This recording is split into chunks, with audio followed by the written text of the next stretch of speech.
ready for your next project. From lighting to full installs, we've got you covered. Visit CampsonElectric.com and let's get started today. Heather Kelly in the KSL Traffic Center. Today will be partly cloudy with some isolated rain showers, and it'll still be hot, a high of 95 degrees. Right now it's cloudy and 81 degrees. I'm Amanda Dixon from the KSL Common Spirit Health Studios. Listen online at KSLNewsRadio.com. We're Utah's news, traffic, and weather station. The all-new Inside Sources. Your inside access to the people and policies shaping Utah's future. Here are Greg Skordas and Holly Richardson on KSL News Radio. We're continuing to follow the just incredible events that occurred in Tremont City on Sunday night about 9 o'clock. Holly, the criminal charges have now been filed against the suspect in that case. They were filed late last night against Ryan Michael Bate, charging him with 20 counts, including several counts of aggravated murder. The prosecutor has already even indicated that he is seeking the death penalty in this case, and we are learning a lot more from the probable cause statement in the charging documents about the facts of the case and what was really happening that night. Well, my first question is why 20 charges? That seems like a lot.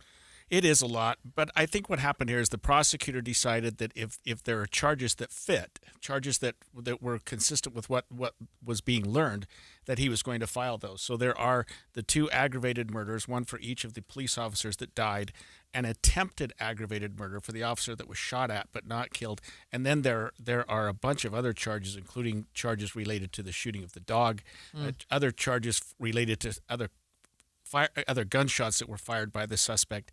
And then this is something that we're really learning from the charging documents. When the police arrived and went into the house, they found some Molotov cocktails. Wow. So he's charged with what we call possession of an incendiary device, short for bomb or long for bomb. But they found bomb making materials, or actually bombs, in the house. So wow. 20 counts. Also, they refiled the 2024 domestic violence case. Now that was a 5-count information charge in 2024 involving domestic violence with respect to his wife. That case was dismissed after she apparently asserted what we call the spousal or marital privilege, indicating I don't want to testify. That case has been refiled, which makes me think she's now decided she is willing to testify in that case. Well, that makes me wonder if she feels safe now, if he's behind bars and probably isn't getting out. Exactly, because he is behind bars, and this is a case, Holly, that we would have the judge would be allowed to provide no bail. In other words, he's not getting out of jail. Right. In a capital case, Utah allows a judge to set no bail, and that's certainly what's going to happen here. There's no way that this man is going to be provided bail no matter what happens, and I don't think that will change at all. And so, yeah, he'll be sitting in jail, and you're right. That might give her some sense of peace and safety, and realizing that she can now testify without having any consequences. Yeah, it's just such a sad situation. So you said the prosecutors already indicated that they want to seek the death penalty. Is that something that they typically do this early in the process? They say we're going to charge him with this, and we want this? Absolutely not. Oh, I did not know that. It's shocking. So the law requires that within 60 days of an arraignment that the prosecutor make their election. Now, at the charging stage, which is what happened here, he's charged with aggravated murder, which carries the potential for the death penalty, but the prosecution doesn't have to make that decision until the arraignment. We are probably 6 months from arraignment. Really? I mean, there hasn't even been a first appearance. There hasn't been a preliminary hearing. We haven't done a lot of things that are going to be weeks, maybe 6 months, but I would say at least 4 to 6 months. That's when the prosecutor has to announce his or her intention to seek the death penalty. The prosecutor filed that the same day he filed the charges. Wow. In other words, we're going after this case as a death penalty case, no ifs, ands, or buts. That's what that message tells me. Yeah, from the very beginning. So where will Bate be housed between now and the trial? Will he just be held in the county jail? He will, but he'll be held in the Weber County Jail, and he's currently being held in the Weber County Jail. And I suppose the reason for that is obvious. The crime is alleged to have occurred, and of course he's presumed innocent, but it's alleged to have occurred in Box Elder County. Box Elder County does have a jail, but it's staffed by Box Elder County sheriffs. Mm-hmm. And one of the victims in this case is a deputy Box Elder County sheriff. So to me, I think just as a matter of safety and not having any issues, if he has problems in the jail, they're going to house him in Weber County. And I had assumed from the outset that Weber County detectives and the Weber County Sheriff's Office was doing the investigation in this case. I don't know whether that's true or not. Maybe it doesn't necessarily matter, but it's being prosecuted by the Box Elder County attorney, and it will be when he has court, he'll be in Box Elder County. Of course, they just drive up the street a little ways from 12th Street to Brigham City. Right. It's not that far. Yeah, it's not that far. But and we see that all the time. So the case will be heard, tried in Box Elder County. Well, that remains to be seen too because of the publicity. Right. But he'll be housed in Weber County Jail. So tell me the timeline, because it seems long. You're talking about maybe 6 months to arraignment. What are we looking at to potential trial? So there's a lot to be done here. And at the outset, when you have a capital case, the court will appoint him an attorney. Now, his family could contact attorneys, and in fact, I've spoken to members of his family. I'm not taking the case, and I won't take the case. It's something I just can't do. But at any rate, I'm sure that they're contacting attorneys. I would bet just about anything that the court there in Box Elder County appoints him a public defender, and they have very good public defenders all throughout the state. They require that they be certified, that they be qualified to do death penalty cases. In other words, if you haven't done a murder case, you haven't tried felony cases, if you haven't had some training in capital cases, you can't be. It's an unfortunate moniker. They call it death qualified. But in other words, you're qualified to do death penalty cases. There are a handful of attorneys in Utah.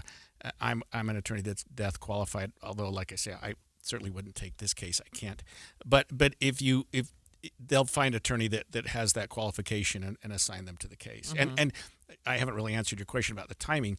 This case could go a very long time because they haven't even appointed him an attorney yet, and that attorney is going to say, wow, I need to read the documents. I need to see what's going on.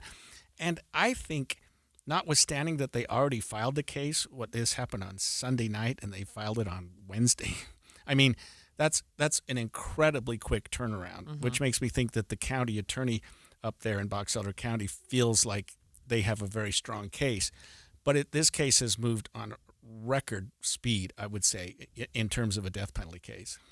So it's again, one of the things that's interesting to me is really the timeline. And we've talked about death penalty cases recently because we've got one coming up. But tell me, is this something where it might be better, maybe for lack of a better word, to say, can we do life without parole for this man?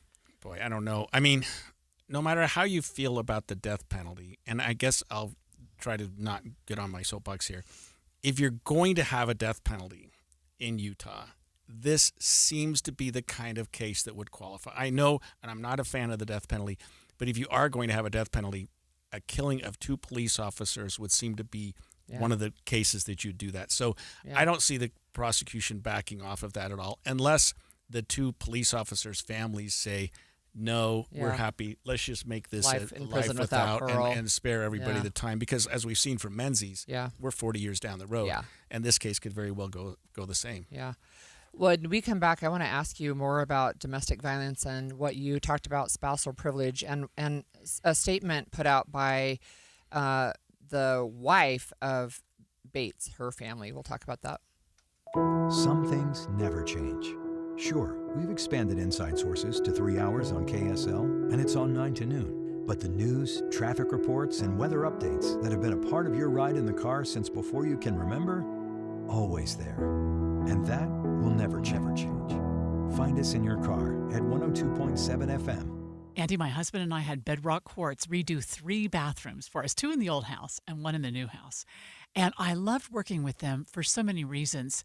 One of which is that they're like a 4-generation family-owned business here in Utah that has been installing countertops and making beautiful kitchens and bathrooms for years and years. Well, at my house, I suffer from what's called paralysis of choice. When you've got something as wide-ranging with the different types of counters that they offer with quartz, quartzite, like I didn't even know what the difference between those things are. I'm going to need that kind of help when I go through the process. Oh, they have wonderful designers. Plus, when you go in their showrooms, it's super easy. At station number 1, you select your color and your material. Then you go to station number 2.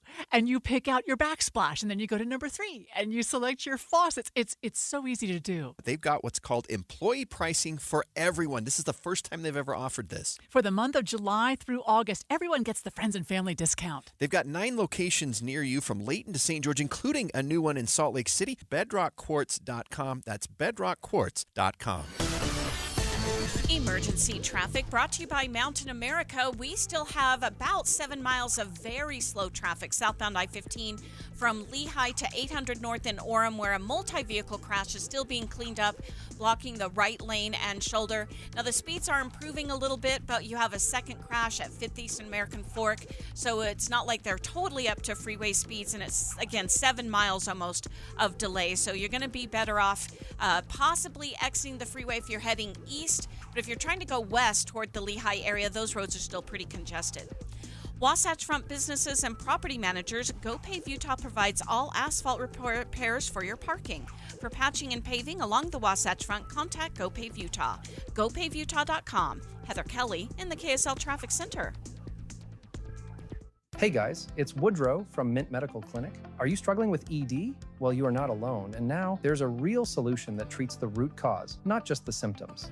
Introducing our trifecta approach, a breakthrough combination of acoustic wave therapy, hormone replacement, and cryotherapy, all designed to restore blood flow, boost performance, and rebalance your hormones. Whether it's ED or hormonal imbalance, if you're ready to reignite your love life, this treatment helps bring back your energy, your drive, and your confidence. And right now, when you call, you'll receive a free consultation, a blood flow ultrasound, and an intimacy gift. That's a $650 value, absolutely free. And here's the bonus. The next 20 callers will also receive a 5-night stay at a luxury resort in Hawaii just for taking the first step. But you must call now. With 2 convenient locations in Layton and Sandy, help is closer than you think. Call 801-804-8000 now. That's 801-804-8000. Mint Medical Clinic. We'll get you back to mint condition. Hey, this is Dan, the laptop man from PC Laptops. Let me tell you an amazing story. Last week, a customer came in. They were a creative director for an agency, and they were frustrated that their old, slow computer wasn't processing their files quick enough. He had a big project due and could not afford any delays. Well, we hooked him up with one of our new, powerful 2025 desktops for only $999, and he was able to complete his project with ease. Take one home today. The new 2025 S1 desktop or SM3 laptop for only $999. You heard that right, $999. You get a blazing fast processor, 16 gigs of RAM, and over a terabyte of blazing storage for $999. What else do you get? Lifetime service warranty, and we have 12 months special financing on approved credit. Hurry in right now because supplies are limited, because at PC Laptops, we love you. Just check us out at PCLaptops.com. $999, PCLaptops.com. I'm still going for it, even with higher stroke risk from atrial fibrillation, and a regular heartbeat not caused by a heart valve problem. Over a 3-year study, Eliquis apixaban tablets reduce stroke risk better than warfarin, and over 97% of Eliquis patients did not experience a stroke. A first stroke occurred in 2.9% of warfarin patients versus 2.3% of Eliquis patients. Don't stop prescription Eliquis without asking your doctor. Stroke risk may increase. Eliquis can cause serious and potentially fatal bleeding. Don't take if you have an artificial heart valve, abnormal bleeding, or antiphospholipid syndrome. While taking, you may bruise more easily or bleed longer. A spinal injection increases blood clot risk, which may cause paralysis. Get medical help right away for unexpected bleeding or bruising, or back pain, tingling, numbness, muscle weakness, or incontinence. Aspirin products, NSAIDs, SSRIs, SNRIs, and blood thinners increase bleeding risk. Tell your doctor about planned medical or dental procedures. Learn more at Eliquis.com or call 1-855-ELIQUIS. The new Inside Sources. So we've been speaking about the charging documents or the charges that have now been filed against the alleged shooter in Tremonton. And, you know, Greg, when you started the segment, you said that there were things that we learned that were new from the charging documents, and I think we didn't actually cover that. So what did we learn? Yeah, I kind of skipped over it a little bit, but when a prosecutor files charges, they have to file in connection with that what's called a probable cause statement, and it's just a bare bones statement of what they found. So it's a recitation of the facts, and it's only one paragraph. I won't read the whole thing, but they talk about the fact that this suspect was in an argument with his wife. He headbutted her, slammed her head to the door, grabbed her by the throat, pushed her against the wall, restrained her, and then he repeatedly threatened to kill her. There were 3 kids present. They mentioned that because they filed domestic violence in the presence of a child charges. She called dispatch and hung up. She did that a couple of times. One of the officers arrived. I think this is really interesting. He arrived. He's wearing his uniform. That's important because of the fact that they're saying that the suspect killed a person that he knew was a police officer. As he left, he was told everything's fine, don't worry. And as he left, the suspect grabbed a gun and shot at his vehicle as he was driving away and missed. The officer parked, called for backup, and then the wife was apparently running down the street yelling that he has a gun, and the officer jumped out to try to help her, and that's when he was killed, according to this probable cause statement. So he had been shot at before. Wow. And he knew that, but he ran out. I mean, talk about a hero. He runs out because he thinks this woman's life is in danger. He gets shot. Another officer arrives and sees the officer down. This is officer number 2, runs to provide him aid, and then he gets shot. I mean, that's terrible. And then this is something that's gut-wrenching. You'll hear this. As they were watching what was going on, the defendant approaches the 2 fallen officers with a revolver and rifle in his hand and continued to look around for other targets. So he's literally standing next to these 2 officers who had been shot and ultimately died. As he was taken into custody, they went to his house and they found 3 Molotov cocktails. Then they go into his prior criminal history. So, I mean, this is I can't even imagine what the neighbors who were around saw and were able to experience. And then, like you said, there were 3 kids in the house. So, ugh. Wow, that's just so tough. Look, we had a texter ask this question, and you're the expert. So, with the incendiary devices, so the Molotov cocktails, the history of domestic violence, and the suspect having been in possession of a firearm, what are the chances that the federal court will step in and he'll be prosecuted there? Federally? So that's a good question, and I actually talked to my wife about that because she does federal death penalty cases for the 10th Circuit. She assigns them, she does the public defender work with the federal death penalty. And we talked about whether this would qualify as a federal case. Like, this is a smart listener, whoever said that with the bombs, because that makes you think there's some federal connection. When you think of a federal case, you have to think about interstate commerce. A gun, you can't buy a gun that didn't travel some part of interstate commerce unless you make it every part and every instrument here in Utah.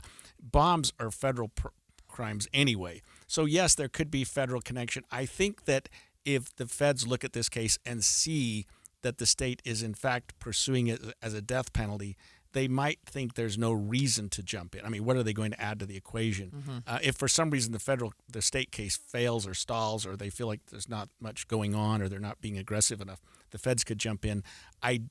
It's a great question, and I haven't answered it, but I don't see the federal government taking over this case, although technically they could. Okay, well, that's interesting. I learned something.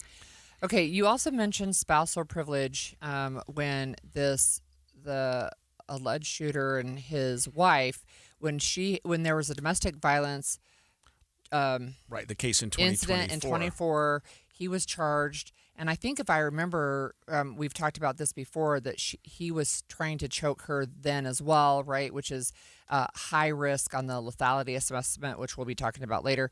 But what is this spousal privilege that you mentioned? That's a great question. So in May of 2024, he allegedly was involved in assault with his wife, and the 3 children were present.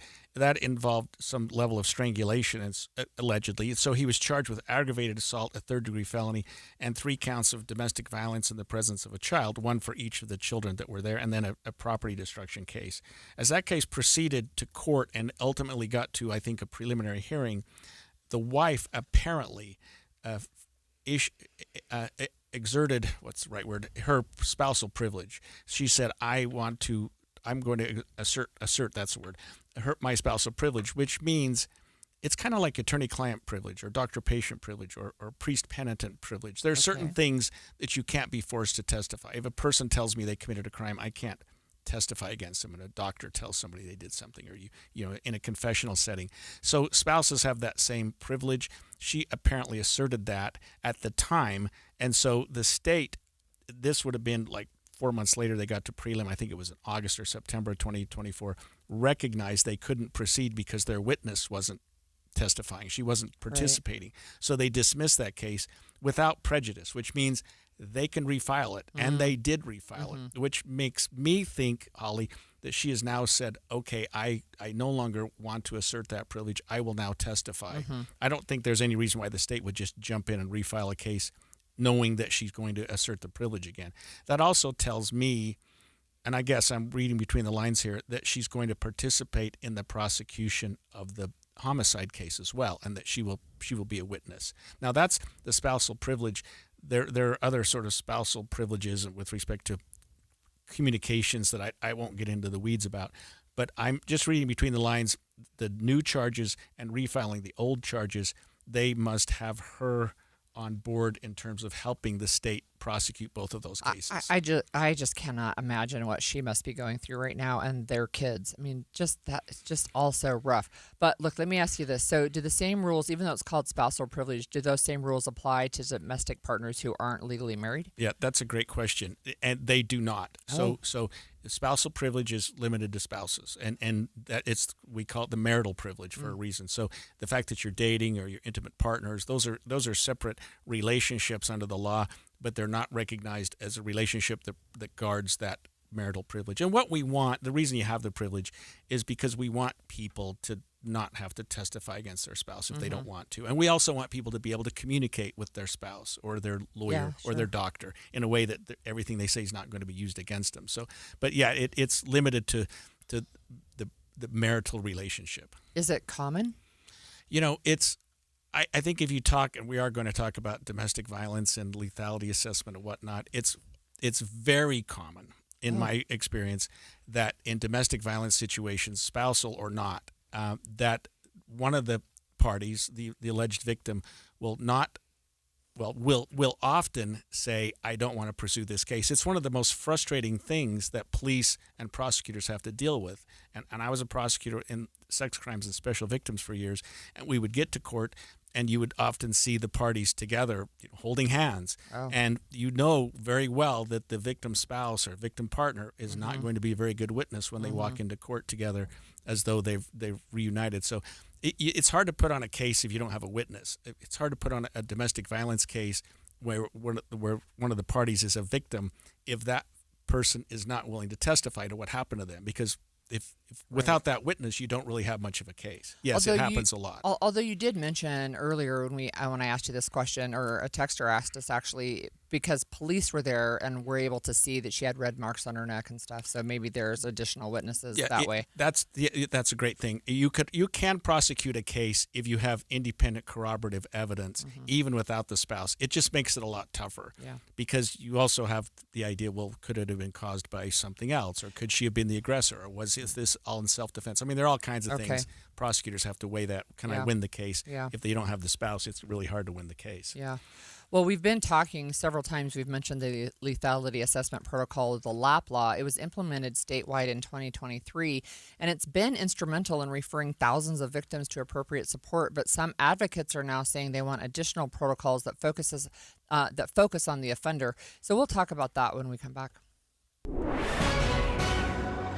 9:30 at KSL News Radio. I'm Amanda Dixon. KSL's top story: people in Box Elder County came together last evening to celebrate 100 years of their county fair and rodeo, and also to honor the lives of the two officers killed Sunday in Tremonton in the line of duty. A moment of silence was held before the rodeo got underway. Tiffany Burnhope was there. That's the least we could do, is to be out and support them. At the parade, two horses with empty saddles passed by the crowds, filled with many people who personally knew Officer Eric Estrada and Sergeant Lee Sorensen, including Mary Privet. We need to find another way to say thank you to them without it being a tragedy. Blue ribbons have also been placed around Tremonton in honor of the fallen officers. Our top national story this hour from ABC News: Hurricane Erin is now moving closer to North Carolina's Outer Banks, where conditions are expected to deteriorate throughout the day. The large storm creating dangerous surf conditions along the East Coast. Red flags are going to be up on beaches, warning people to stay out of the water, and that's because the waves and the riptides are definitely going to be dangerous today and tomorrow.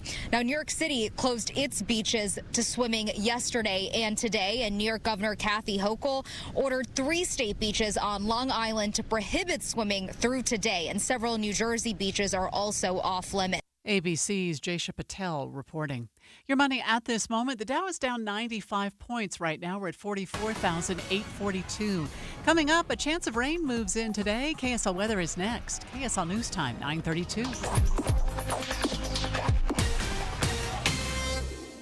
Mornings are for recharging. And they're for starting your day right. We volunteer to join you in the car. Get news and weather at 102.7 FM during the most important part of your day. Andy and Amanda, each morning between 5 and 9 on KSL News Radio.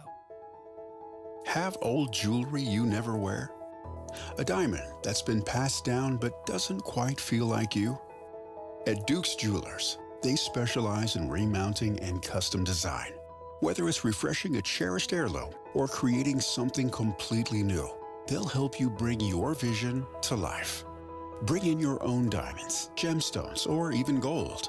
They'll start with a one-on-one consultation, sketch ideas together, and create detailed CAD renderings so you can see exactly what your new piece will look like. They even offer 3D resin models so you can try it on before it's in production. It's personal. It's collaborative, and it's all done with the quality and care you've come to expect from a 4th-generation jeweler. Visit Duke's Jewelers in Springville, where your old treasures become new favorites. That's Duke's Jewelers. DukesJewelers.com. This is the story of the one. As a safety manager at a manufacturing plant, he does everything he can to keep his coworkers safe. From finding ways to reduce risks to keeping safety supplies in stock. And for that, he relies on Grainger. Grainger offers a broad range of quality products and next-day delivery, so he can always play it safe. Call 1-800-GRAINGER, click Grainger.com, or just stop by. Grainger, for the ones who get it done. I'm Matt Morgan of Morgan & Morgan.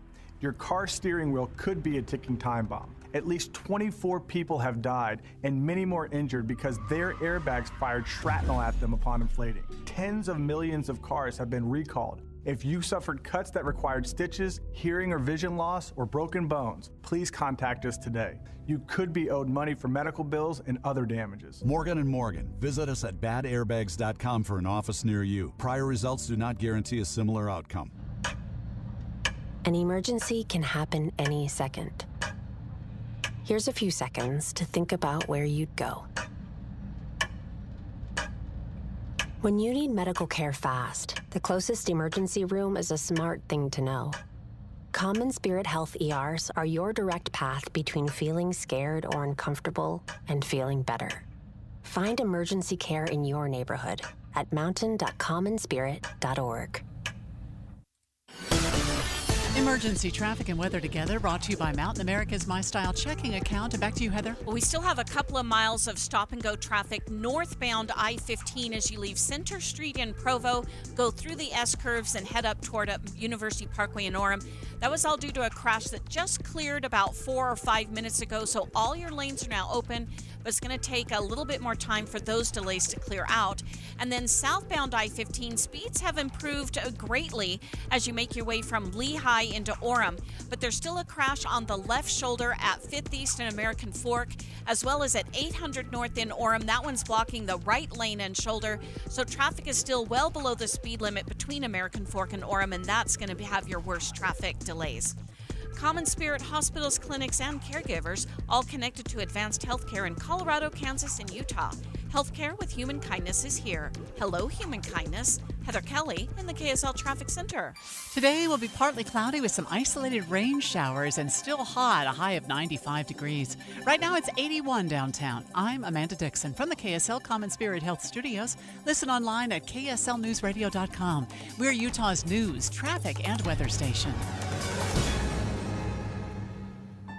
The all-new Inside Sources. Inside Sources. Your inside access to the people and policies shaping Utah's future. Here are Greg Skordas and Holly Richardson on KSL News Radio.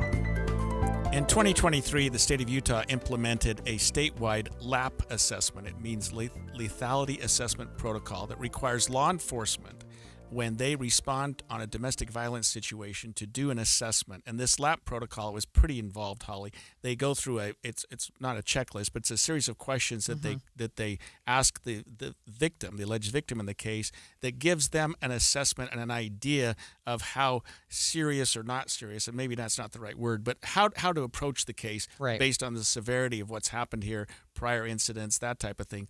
Well, now the state of Utah is looking into maybe changing that LAP assessment.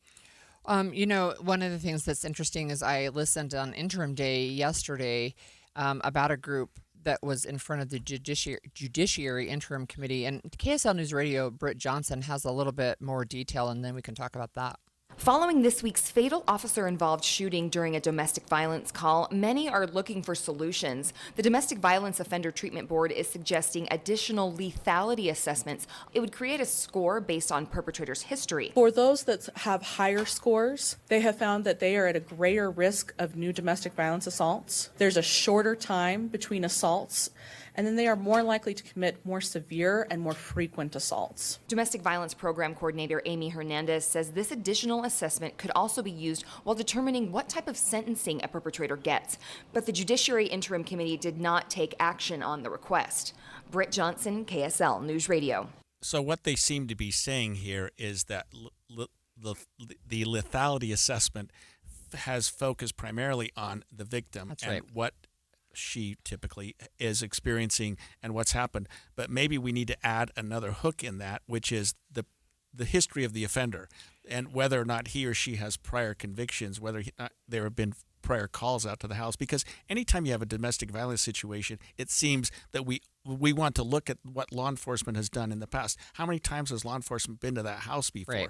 That's something on domestic violence calls. Exactly. Yeah. I would have expected that would have been already part of the LAP assessment, and maybe it has, but it's going to be more focused, I think. It is, but there's a couple of different things. So one of the things we know is that there is a database on this information. So that law went into effect on July 1st, 2023. And in the 2 years that it's been in place, there have been just slightly over 24,000 LAP submissions. And of those, you're talking Utah. In Utah, just in Utah. Wow. So what the LAP did is or what this new law did is it created basically a requirement for all police offices, police departments around the state to do it. So there were some who were already doing it prior to this, but there was no consistency and there was no way to track across county lines or police district lines, I guess. And so what this does is what it did is two things. One is everybody's supposed to do this, and two, it all goes into a statewide database.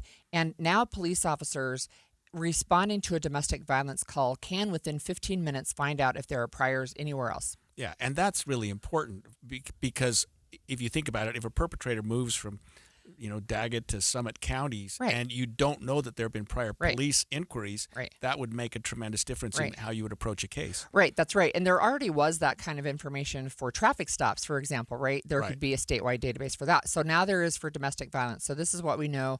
In the 2 years since that law was implemented, over 24,000 referrals or submissions into the system. But of those, almost 7,500, just under 7,500, were considered high risk. And so those are ones where a lot of times what I've seen as I've reported on this for the Deseret News before is that even the victims themselves didn't realize how much risk they were in, right? They thought he was joking when he said he was going to kill them, right? Or that he just reached out and grabbed their throat, but she wasn't at higher risk, except we know that strangulation is at a much higher risk for subsequent death. So that's some of the stuff that happened. But when I listened to the discussion, it was interesting because they were saying this is focused on public health and the victim and getting the victim into services, but this other one would really be focused on the risk of this person reoffending. Yeah, and we look at things like this, Holly, after a situation like we had Sunday night in Tremont, and we look and evaluate, did we do something right or wrong in the past? Mm-hmm. And I don't think that law enforcement or the prosecutors did anything wrong in that prior case. I'm not saying that the spouse did either. She made decisions for whatever she thought was appropriate. Probably to preserve life. Absolutely, to assert the spousal privilege. Should there have been a more involved lethality assessment? I don't know. I'm not going to say that. But can we look down the road and say, okay, in situations, maybe we should take into account certain things, including the prior history. And like you say, the level of the assault, what did it include? Did it include some level of strangulation? Because we know that really heightens it. In fact, it made the prior case in this specific instance go from a misdemeanor to a felony because it becomes an aggravated assault instead of a simple assault based on that aggravating factor. Yeah, it sounds like that was the case in the 2024 case, but also the case on Sunday. I will point out about timing. So even though we have this really horrible tragedy in Tremonton, this was likely on the agenda already, right? This is something that they've prepared. It's something that they've been talking about for a while, saying this is a good system. We're not saying get rid of the LAP. What we're saying is there's an additional piece. Because if you've got somebody who's been, the police have responded 12 times on domestic violence calls, and maybe the guy is showing up at her place of work and is, following her, and there's just a variety of ways to say, look, is this person at risk of reoffending, or did they have the worst day of their life, one really bad day, and it was a one-off incident? Yeah. When we've talked, you and I on this show, with some domestic violence victim advocates, they have been generally very supportive of the lethality assessment and supportive of the way officers have used it. 24,000 is certainly a lot of assessments. But you can always look back and say we need to do more. And I know it's difficult in some of the smaller and rural counties to have officers do that every time they show up at a domestic violence situation. But as we've seen just this week, it's something that has to be done. And you're right, it's something that's going to be required and used more and more. I wonder if you have enough sense about this interim sessions that are going now, whether this is something that might be addressed in September if there is a special session. It will not be addressed in the special session. Britt said in her reporting that they didn't take action. That's correct. This was not proposed legislation. This was a presentation on what could be done additionally in the state surrounding domestic violence, a conversation about domestic violence. So there's no proposed legislation at this point. It will not be on a special session call. It could be legislation in January. There didn't seem to be a lot of appetite from the committee to go down this road, but again, it's just one committee, and there's going to be ongoing conversations, I think, for sure. So there's not even proposed legislation at this point, but there was a presentation about this is something we think would be helpful also. So this LAP protocol has been in place now for 2 years, which I think is good, and we're starting to get some statistics back from that. And I think that we're going to learn more and more, and maybe in the future we can say, okay, we need to change the assessment, we need to add this provision, or maybe we should take something else out, or maybe require it in different settings. But I think 2 years of data with 24,000 assessments that you talked about is a good start. It's giving us a lot of information. Like you said, 7,500 of those, so about a third, are high risk. We're learning more and more about how to handle domestic violence. And again, it's one of the toughest things we do in the law enforcement community. And I've done them from both sides, and even from a third side, if you consider my victim advocacy roles. But they're so hard, and because at the end of the day, sometimes these people go back and they're living in the same house together. And, there's an additional thing, and this wasn't discussed yesterday during the interim day, but there's another piece too where you could look at domestic violence, and that is that the LAP doesn't capture, and that's potentially parent to child. Right. Yes, the LAP assessment is really for intimate partners, whether they're married or not married. Right. Exactly. Good point. So when we come back after the break, we're going to stay on crime for a little while. Yippee. Sorry about that, Holly. Chief Brian Redd of Salt Lake City Police Department told lawmakers that arrests and citations are up, quote, significantly in Salt Lake City in the last month. We'll take a deeper look at those numbers coming up next. Streaming live at KSLNewsRadio.com and on the app for KSL News Radio, sponsored by @YourServicePros. There's a photo my wife took of me, sitting crisscross on the floor playing Legos with my boys. Might not sound like much, but back in 2020, I couldn't get down there without pain, let alone enjoy it. After 16 weeks on soda and 82 pounds gone, that picture means everything. It's proof that I'm not just present in my kid's life, but I'm active, engaged, and I'm healthy. Soda didn't just give me a plan. It gave me a partner, personal nutritionist, who helped me every step. Through grocery store trips, family vacations, late night cravings, you name it. If you're a parent who wants to be there, not just someday, but right now, go to SodaWeightLoss.com. Click the Request a Nutritionist callback. That's SodaWeightLoss.com. SOTA stands for state of the art. SodaWeightLoss.com. Soda is, say it with me, state of the art. You trust us for news and information in your car. Now trust us at home. KSL News Radio has you covered, keeping you informed on the latest breaking news, weather, traffic, sports, and more. Listen on your Amazon Echo or Google Home device. Just say, Alexa, open KSL News Radio. Or listen on the KSL News Radio Listen app. Text the word app to 57500. KSL News Radio. We have you covered. I am not a rich woman, but I feel like a rich woman every time I go in my closet. The best, hands down, present I've ever received was my husband secretly redid my closet with Closets by Design. So now when I go in there aren't all these shoes just junked on the floor. They're neatly sitting on their shelves. And my necklaces are hanging on their individual hooks, and earrings are in their little squares in this soft drawer that pulls out. It's just gorgeous. In fact, he saw how much I loved it. He had Closets by Design redo the garage. So now all the stuff, the tools, the toys, the junk is all in cabinets. When you open our garage door, you see cars. That's it. It's amazing. The things that Closets by Design can do, and it's going to save you money right now because you get up to 40% off plus an additional 15% off with 18-month financing. You can do so much with your closet, much more than you realize, with this wonderful Utah company, Closets by Design. Find out more at 1-800-BY-DESIGN or closetsbydesign.com. What's up, everybody? I'm Mike Wilson with Any Hour Services, and if you have a drain that's clogged or backed up, after you've tried the plungers and products, the next step usually involves some kind of drain snake or cabling equipment. You see, sometimes the blockage is far enough down the line that you need special equipment that most homeowners just don't have. That's where the Drains Department at Any Hour Services can help. A drain snake can clear most blockages and get the water flowing again, and clearing blocked drains is what our Drains Department does day in and day out. So if you're a homeowner with a drain line that's clogged or backed up and you'd like one of our drain technicians to come and snake the line for you, it's only $29. Yep, you heard that right. Any Hour Services will snake any drain line with normal access for only $29. Sinks, showers, tubs, toilets, floor drains, laundry drains, even that sewer main line that connects to the city. We'll snake any line for just $29. For help with your drain issues, call Any Hour Services at 801-443-7700. You can Google Any Hour Services. You can even schedule online at anyhourservices.com. No one helps more homeowners than Any Hour Services. I'm back to doing what I love and more, thanks to the Good Feet store. Does your job require you to be on your feet all day? Teachers, postal carriers, salespeople, and restaurant staff. Many of us need our feet to get us through the day. Hi, this is Mike with the Good Feet store, and I'd like you to hear from Donna.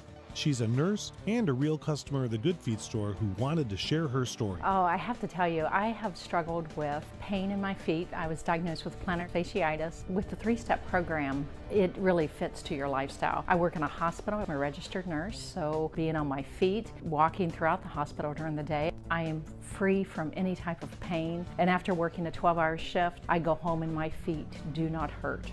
Whether you're a nurse or anyone wanting to enjoy work without your feet getting in the way, come see us at the Good Feet store. Thanks to the Good Feet store. Schedule your free test walk at goodfeet.com. And expanded Inside Sources. Salt Lake City Police Chief Brian Redd, who was just sworn in earlier this year, spoke to the legislature's Law Enforcement and Criminal Justice Interim Committee just after a month after he's been in that position, and told them this, Holly: total crime in Salt Lake City has fallen this year compared to the 3-year average, but violent crime, such as rape, robbery, aggravated assault, has increased. Now, he did say that part of this may be because there's an increased policing presence, but he did express some concern. And in fact, one of the statements was that citations are up significantly. Here's more from KSL News Radio, Adam Small. Salt Lake City Police Chief Brian Redd told lawmakers this as he updated them on what they've been doing since some state leaders criticized their handling of crime and homelessness. Chief Redd says total crime is down and they're making more arrests, but crimes like robbery and assault are up. He thinks it's because they're cracking down on drug use, which is causing some people to lash out. Those are some concerns that we have. that we're addressing, but we think over time that will settle back down, we're hoping. He also says they're trying to find ways to keep repeat low-level offenders out of the cycle of being arrested over and over again, and in turn, free up more resources. We're arresting people 16 times and they're still on the streets. And so it's not all working, but I also don't want to point fingers. We're trying to solve it together. Adam Small, KSL News Radio. So, one of the things that I'm curious about is why is Red working with the state, right?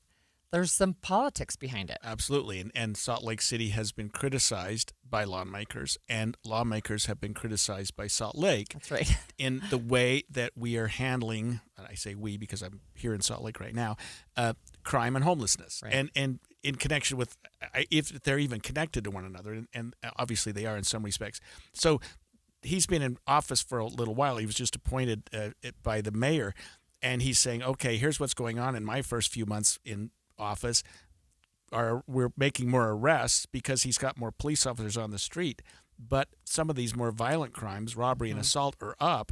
And he said, well, some of that might be because we're cracking down on homelessness. We're looking at these people more instead of just letting them go and hoping that they don't cause problems. Yeah, right. I'm reading a Deseret News article that says that jail bookings and citations have actually been steadily increasing since 2021, but they're on pace right now to exceed 2024 by quite a bit. So police have already booked last year they've booked 5,461 people into jail and issued just shy of 3,000 misdemeanor citations.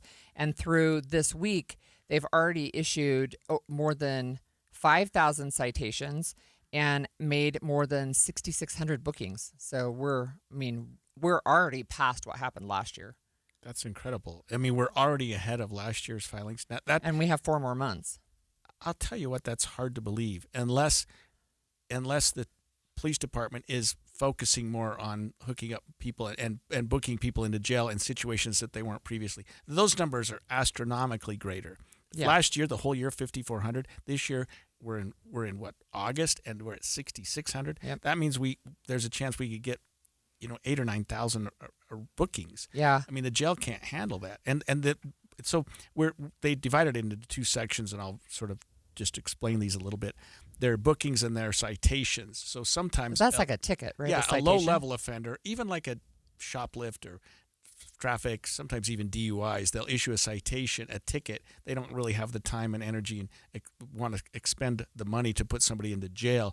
Booking means you're going into the jail, you're getting your fingerprints taken, they're taking your photograph, you're being processed. Now, you could be released minutes later through a bail or other pretrial release, but booking means that you're taken to jail. Citation is sort of a hook and release. Right. Well, here's your ticket. Right. Yeah, it's interesting, right? I mean, one of the things that even just recently, so we had a new report that said homelessness was up 18%. And so both the city and state leaders kind of were going after each other, right, and placing blame. One of the issues, of course, is jail space. One of the issues is funding.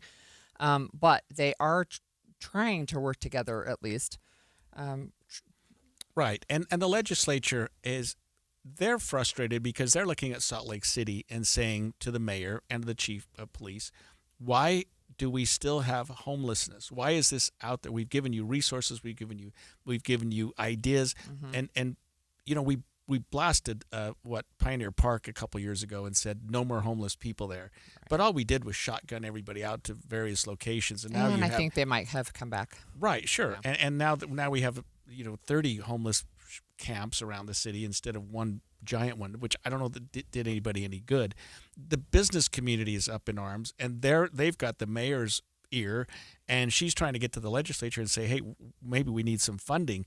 This even goes up to the national level. If you recall, the Trump administration issued their proclamation recently saying we need to reevaluate how we handle homelessness in general and maybe talk about civil commitments and things like that. That's trickled down to the state level, and our legislature seemingly are saying, look, we're already on top of that. There are ways to deal with homelessness. But the chief of police here is saying it seems to be the way we're dealing with homelessness is we're arresting more people. That's not the answer. Well, and frequent reoffenders, right? So we heard in the piece by Adam that they have people that they've arrested 16 times that that seems like catch and release. Like you arrest them, you book them, they're back out. You arrest them, you book them, they're back out on the street. And that's one of the things I think when we've talked about the Trump executive order and talking about civil commitment and helping with mental health and also addiction recovery, this is not something that would be like a 1 week. You're going to go be committed. This would be like this is a longer term thing because clearly just picking people up and booking them 16 times is not helpful. Right. And a lot of those are for very minor crimes such as public intoxication, disorderly conduct, that type of thing, where I think that the emphasis in the future might be to have a processing center where those individuals, instead of being booked into jail, can go to a place where they can be at least have a place to eat, sleep, get off whatever medication or alcohol or whatever is causing them their problems without sitting in jail. Because the jails, unfortunately, are now homeless shelters, let's be honest, in some respects. And they were never meant to be that way. And that's why they're so crowded. Right. But this population, if you're talking about somebody that's been booked 16 times, they're back on the street, that's because the jail is saying, there's no room in the inn. Right. We've got violent criminals here, and you're bringing us a drunk. That's right. Let's figure out something else to do with that person, or a person who happens to have a gram of marijuana in their pocket. That's a crime, and it should be, and we should prosecute it. But it's probably not a place. It's probably not reason to house somebody in jail. I remember hearing stories of people who don't have shelter, who deliberately become publicly intoxicated so they can spend a night in a warm jail during the winter, absolutely. right? And get a meal. And maybe get some medical attention. Yeah. And somebody, you get a doctor or dentist, somebody look at you while you're there, and you can get caught up on some things. I mean, that's a terrible thing to say. That's why we need to have some sort of... I think it makes sense, though. If I were in their situation, I would... But there've got to be an intermediate facility that we've been talking about so that we can process people in a way. And I know it's money and I know it's tax dollars and nobody wants to do that. But building more jails and making jails bigger doesn't seem to be answering the problem either. Right. So one of the things that Chief Rudd told the committee this week is he said one of the things they have to look at, of course, is why are these people getting released? Why didn't the prosecution happen? Why didn't this person get held in jail? And he took accountability. He said sometimes it's Salt Lake City's fault. Sometimes we don't get the reports in on time. So he said what they're trying to do is come together, and it's a multi-stakeholder group, right, that's working together to try and look at this. He said we want to look at the flow of information. We want to look at prosecutions. And he said he's with a policy group that will be making recommendations to lawmakers for the legislative session that'll begin in January. And I think there was a bond on the ballot at the last election in Salt Lake County Oxbow. that would have done some of the things we're talking about right now. Right. I know that it was expensive and people were concerned because Oxbow Jail isn't that old, but selling it and having a detention or other facility just didn't seem to sway the voters very much. I know one of the things the mayor wanted to do with that facility was to really do what you're saying with people who need help with addiction, recovery, and those types of things. But yeah, voters shot it down. Yeah, well, it was expensive too, and there was a lot of money involved in that. And I don't know that the people really understood it as well as they could have. And it's always an issue. And I remember the last election cycle, so 2024. I think Salt Lake County ballots were like 7 pages long. They were incredibly long. There was a lot of stuff on there, and by the time you get to the end, you're like done. So I think a lot of people didn't even make it to the back pages. pages. Question 17: should we increase taxes so that blank? No. Should we create a bond to build blank? No, forget about it. Look, okay. Speaking of politics, redistricting wars are underway. This is mid-cycle. With the Texas House yesterday approved a new map that would give Republicans 5 more seats in Congress. So California is responding with a proposal to get 5 more Democratic seats. Other states are jumping in the fray. Stay with us over the break, and we'll talk about the politics of mid-session redistricting.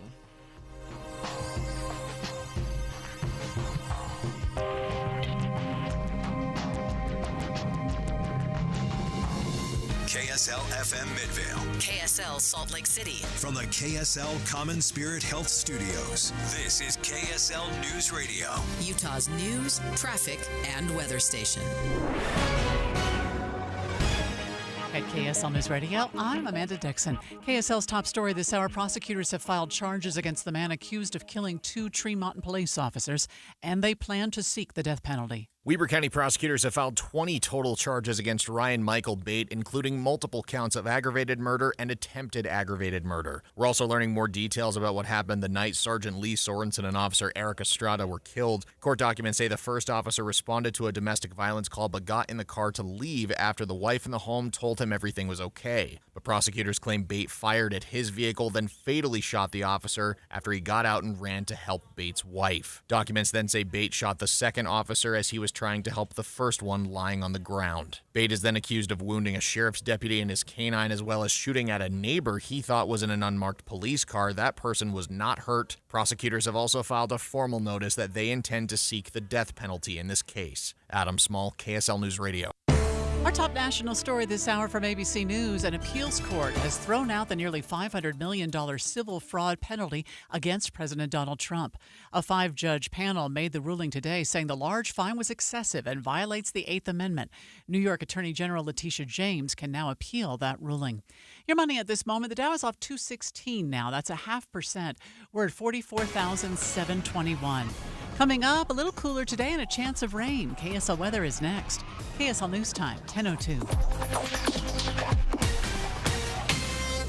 A reminder about the simplest way to get updated for your day. Hit your KSL preset when you jump in the car, and we'll take care of the rest. Hear key news updates and traffic reports. Andy and Amanda from 5 to 9 in your car. KSL News Radio at 102.7 FM. It's time to get a new Bernina machine at Dave's Bernina in St. George and Provo. Incredible August savings on the Bernina 770 Cape and 700 embroidery closeout machines. And you've got to see the exciting all-new Bernina entry-level and pro lineup machines with limited special introductory pricing. Save hundreds to thousands of dollars on select Bernina sewing, quilting, and embroidery machines and get special free bundles of accessories. These free gift packages include items such as embroidery kits, presser feed set, machine and travel cases, embroidery software coupons, books, ruler kits, and lots of accessories. 0% interest for 18 months on certain models. See store for details. Come in now for bargains on trade-ins, classroom, and demo machines that come with warranties. Dave's Bernina, 691 East St. George Boulevard and 2017 North 550 West in Provo.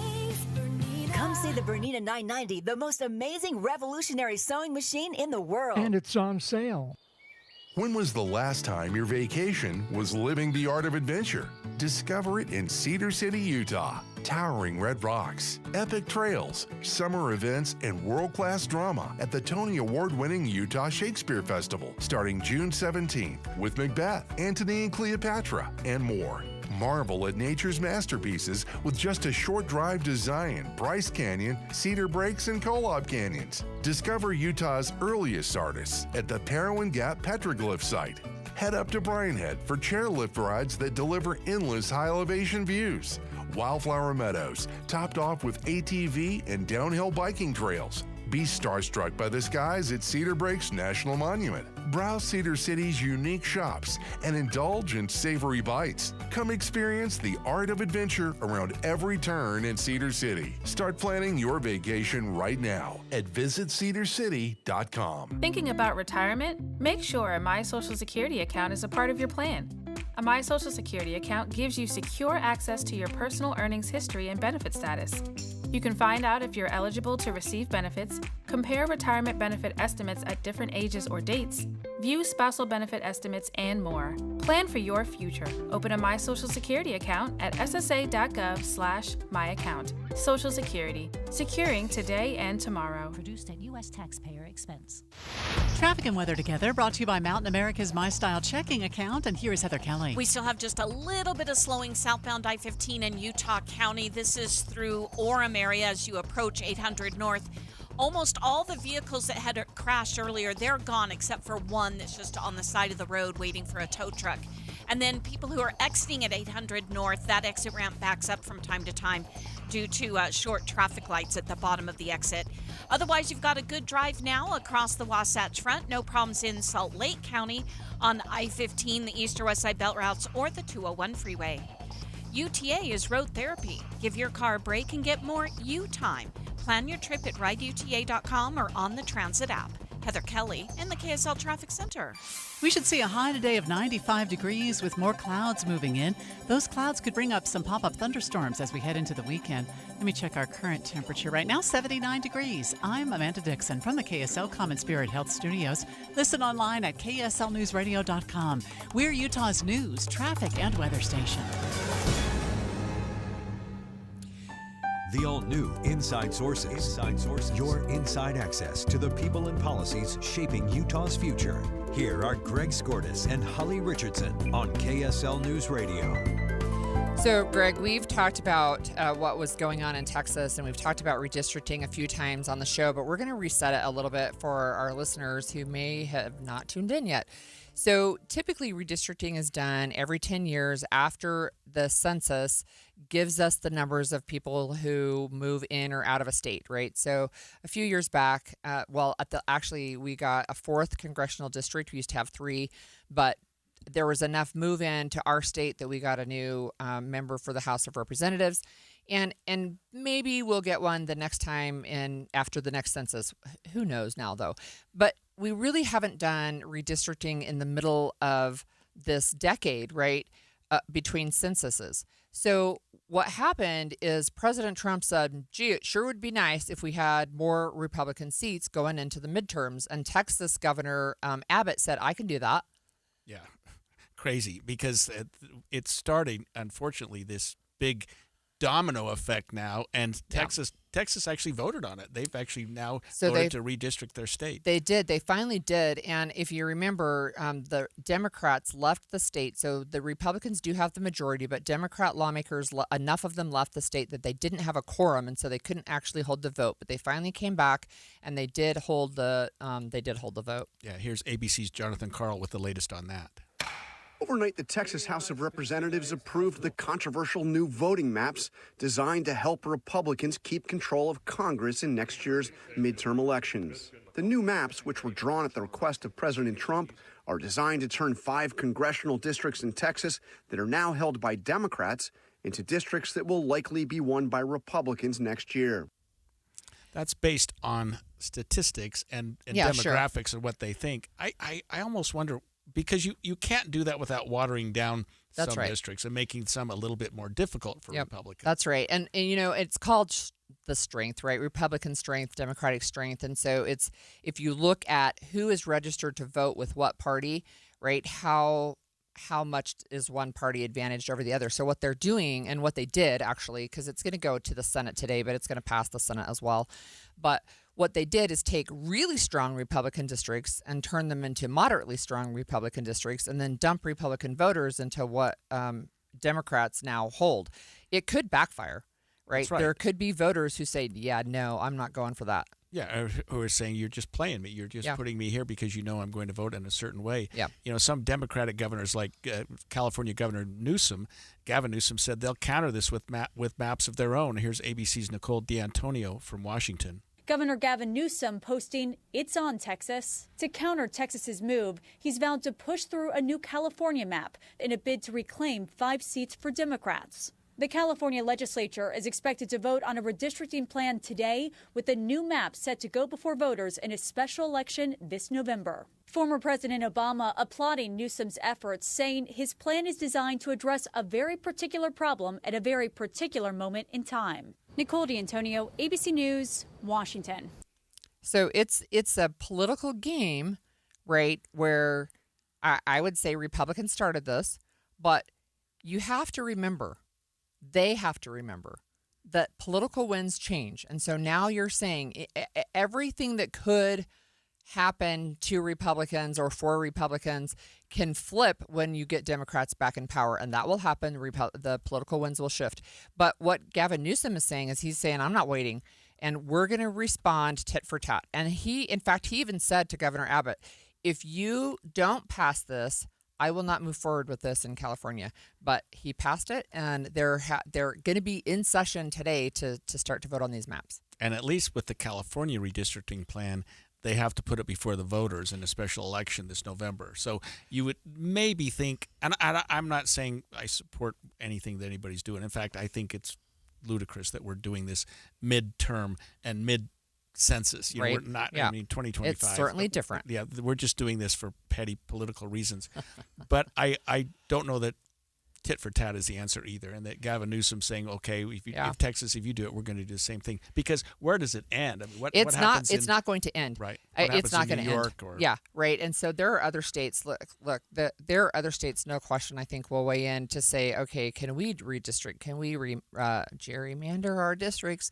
Can we redraw our districts? Right. And not every state. I don't know how many states have to go to the ballot to approve maps. California clearly is one. I don't think Texas is one. Utah is not one. Utah voters don't vote on whether they're accepting these maps. That's purely legislative. Yeah, and speaking of Utah, there would be no reason to do this in Utah. I mean, the Republicans already control all four. All four.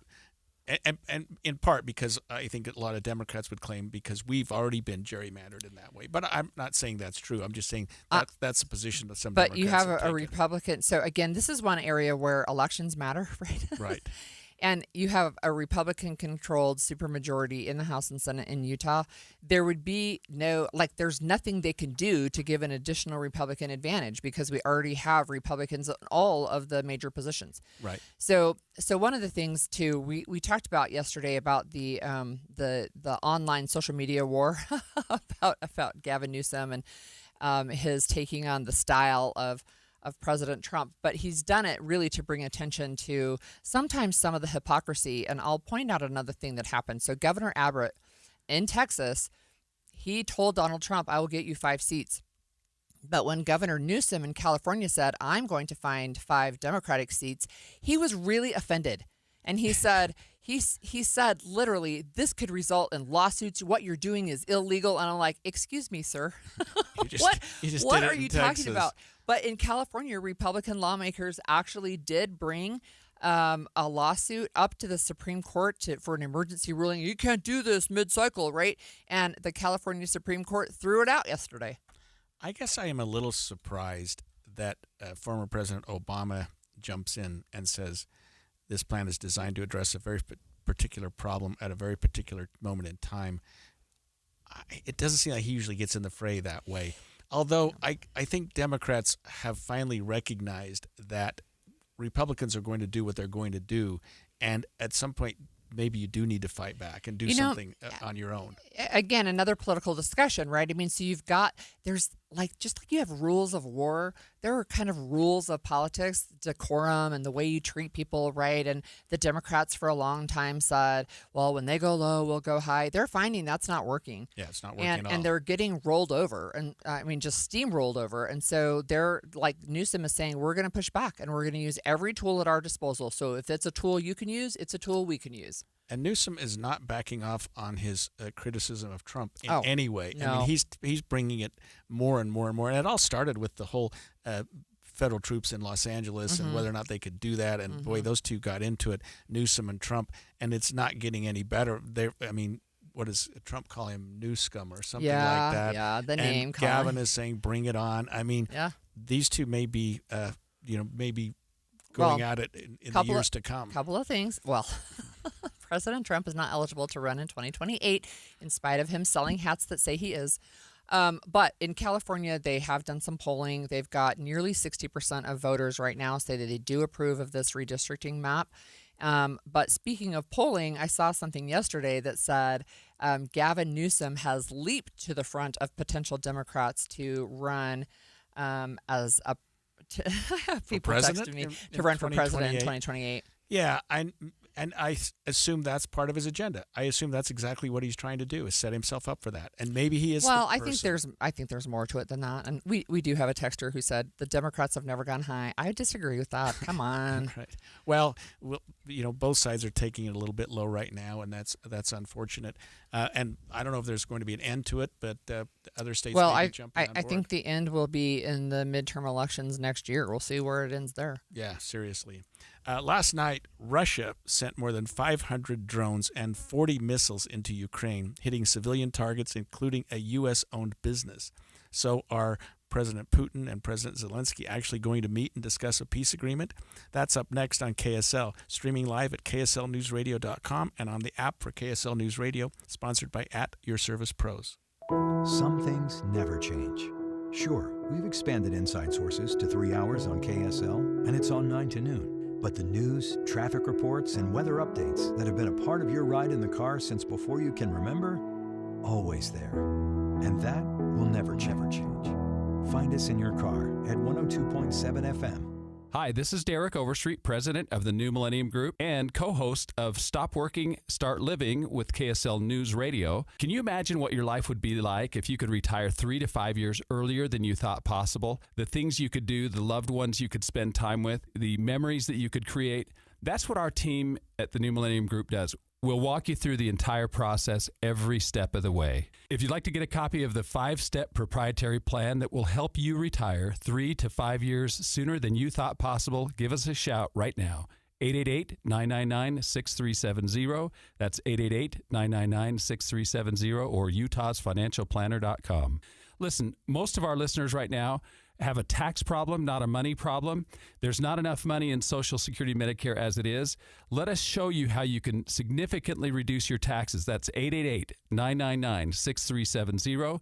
888-999-6370 or utahsfinancialplanner.com. Do you know the secret to losing up to 1 pound of fat every day? At Salt Lake City Fat Loss, we know the secret. Our doctor-developed, easy-to-follow weight loss program helps you lose weight fast, naturally, and safely with no drugs or injections. No prepackaged meals, bars, shakes, or exercising required. Our program helps reset your metabolism so you can lose weight quickly and keep the weight off for good with an easy-to-follow maintenance plan that includes ongoing personal support. And our program costs half as much and works up to twice as fast than most other programs. Go to slcfatloss.com to schedule your free consultation now. I'm Jeff Kaplan. I know that you can lose 20 or 30 pounds in 60 days because I'm on Salt Lake City Fat Loss almost a month, and I've already lost 20. And I never feel hungry. I'm heading into month 2 feeling great. Many clients lose 20 to 30 pounds in about a month or two. That's up to a pound per day. Schedule your free consultation now at slcfatloss.com. That's slcfatloss.com. Results may vary.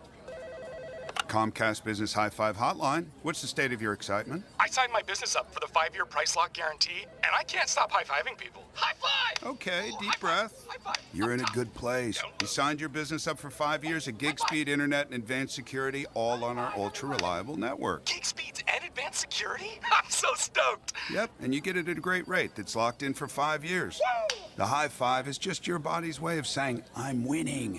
So this is natural. High-fiving everyone you see in a state of business savings enthusiasm? Totally natural. Sweet! Thank you! Thank you! High five, everybody! High five! The Comcast Business 5-year price lock guarantee is back, but only for a limited time, so sign your business up today. High five! Comcast Business, powering possibilities. Ends 9/21/25 for new customers with qualifying bundle. Current customers may be eligible depending on services and area. Guaranteed rate applies to monthly service charge, excluding taxes and fees. Other restrictions apply. You hear that? That's the sound of your business losing money. Legacy phone systems weren't built for today's teams. OpenPhone gives your business a smarter way to stay connected. OpenPhone lets you manage calls, texts, voicemail, and contacts all in one place so that you and your team can deliver a seamless customer experience from ring to... Need to take calls on the go? OpenPhone automatically transcribes, summarizes, and highlights next steps from every call, so you never miss a detail. Need insight into what closes a sale? With OpenPhone's AI call tags, you can instantly spot key topics like objections or pricing questions, and use those insights to coach your team and level up every customer interaction. And yes, you can bring your existing number with you for free. Keep your team in sync and your customers happy with OpenPhone. OpenPhone. No missed calls, no missed customers. Try OpenPhone for free at openphone.com/try and get 20% off your first 6 months. That's openphone.com/try. openphone.com/TRY. Find incredible end-of-summer savings at the Scandinavian Designs Labor Day sale. For a limited time, save up to 70% off designs for every room in your home at the Ogden or Murray showrooms or ScandinavianDesigns.com. When it comes to vaping, the truth can get clouded. So let's make it clear. Vaping is not safe for youth. Because vaping can put microscopic particles into your lungs. And dangerous things like metals into your body. And nicotine, which can harm a person's brain development through their mid-20s. With appealing flavors, high nicotine levels, and lots of promotion on social media. Many kids think vaping is harmless, but it's not. So talk to your kids about the risks of vaping. Because when you talk, they hear you. Learn more at underagedrinking.samhsa.gov.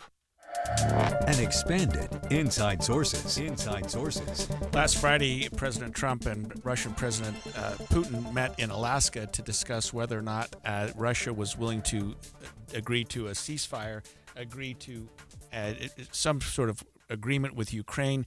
That didn't result in much. On Monday, Ukrainian President Zelensky and European leaders met with Trump at the White House to talk about the same thing. We don't know if much came out of that, but we do know this. Wednesday, last night, Russia fired more than 600 drones and ballistic missiles into western Ukraine, and that's at a time when we're trying to decide what's going on, if there's going to be a ceasefire, if there's going to be any end to this conflict. It seems to be getting worse. I think it's clear Putin is not that interested. Right. I think it's clear. Here's ABC senior political correspondent Rachel Scott from the White House. We are hearing new demands from Russia insisting that they need to sign off on any potential security guarantee that the United States or European leaders provide to Ukraine in case there is a peace deal. The president suggested that Putin was on board with this idea, and then his special envoy, Steve Witkoff, went on television and said that it was a major concession, calling it game-changing. Except it's not, right? Right? Except it's not. So one of the things that keeps coming out, right, is it feels like Russia is playing a game, and the game is drag it out as long as you can because nothing is really happening. You know, if you remember, President Trump has given multiple deadlines. Well, they better do this by this, or there's going to be serious consequences. And I want to come out with a ceasefire. There's no ceasefire. There's no serious consequences at this point. And Russia just keeps firing bombs and missiles and drones into Ukraine. Definitely they're killing people. They're targeting civilian targets. They fired them into Kyiv, the capital, right? And now we have the foreign minister of Russia saying, the only way we'll even agree to anything is if we have veto power over any security guarantees for Ukraine. Why would Ukraine even come to the table? Even agree to anything like that. And now it seems, at least at times, that the Trump administration is putting more and more pressure on Ukraine to give in or to make some concessions and saying we could end this war maybe if Ukraine came to the table and gave a little bit. But I don't know what that means. Well, give 20% of their country. They have made it clear what that means is to give up land. And in fact, when President Putin met with Trump, one of the things that came out of that meeting that we did hear is he said, well, I might give up this tiny piece that we occupy, just a fraction of what they occupy, but in exchange, I want all of this land that's mineral rich and these critical minerals that he doesn't occupy, right? He's like, just give me big swaths of land. And in fact, I've seen maps, of course, online where people say just size-wise, if it were equal, what we were basically saying is you're going to give the whole eastern seaboard from Florida all the way up to Canada. We'll just give that to another country. Right. And this is a situation and a conflict that's been going on now for 3 years. It's 3.5. It'll be 4 in February. And Trump indicated that it would be ended the day after he took office. Biden didn't seem to be able to do much about it, except that he was actively working with NATO to make sure that there was support there. Trump has shifted that to saying we will sell weapons to NATO. What they do with it is up to them. But clearly it's in response to Russia saying to the United States, don't get involved. Don't send your weapons to our country. Trump saying, okay, we're sending them to NATO. They may use them in your country. I think he's trying to distance himself a little bit from that. You know, one of the things that's interesting to me is it does seem like at least sometimes President Trump realizes that Putin is not really a reliable negotiator. And he did post something on Truth Social where, this is President Trump, of course, where he admits, he says, it's hard, if not impossible, to win a war without attacking an invader's country. It's like a great team in sports that has a fantastic defense but is not allowed to play offense. There's no chance of winning. It is like that with Ukraine and Russia. And then he goes to blame Joe Biden. But he said, interesting times ahead, President DJT. So I don't know if that is an indicator to Putin that, look, we're going to start to take the gloves off. Because if you remember, there have been constraints on what Ukraine can do, and they have abided by that. We've talked about rules of war, and Ukraine has been abiding by that. Right. and Russia has not, and they don't even appear to be willing to come to the table on any of this. And Trump's trying to save face. I don't know how he does that without ending this war, but it's not going to end. I don't know whether there's some other nation or some other group of nations or somebody else that can mediate this or get the parties together. But Trump doesn't seem to be doing the job. And maybe Putin is just in the mindset that he doesn't care who he talks to. He's going to move forward with this war, whatever it takes. You know, I heard somebody one time say, look, you have to think about what is at stake here for Putin. I don't have to think about what's at stake, but he can't win without winning. Do you know what I'm saying? Like, he can't back down. For him, he's in a position where he has become the authoritarian leader of a country where he wants to expand to, the great mother Russia, which was many, many years ago, and wants to be able, it seems like, to be able to take back all of those countries that used to be part of Russia. But if he were to show weakness, I think, but this is somebody else that I heard talking about this, but I think he risks his own life, of course, if he doesn't continue to escalate. And so he is continuing to escalate, right? And he is ignoring NATO. He's ignoring, in fact, yesterday, Poland had a Russian drone land and explode in Poland. Poland is a NATO country. Right. Are they just sending, trial drones just to see if there's a national backlash or international backlash? It's one of the things I think that happened in Crimea when he invaded in 2014. The international community said you really shouldn't have done that, but there really wasn't much else. Yeah, and nothing was done. And you look at it from Ukrainian President Zelensky's position.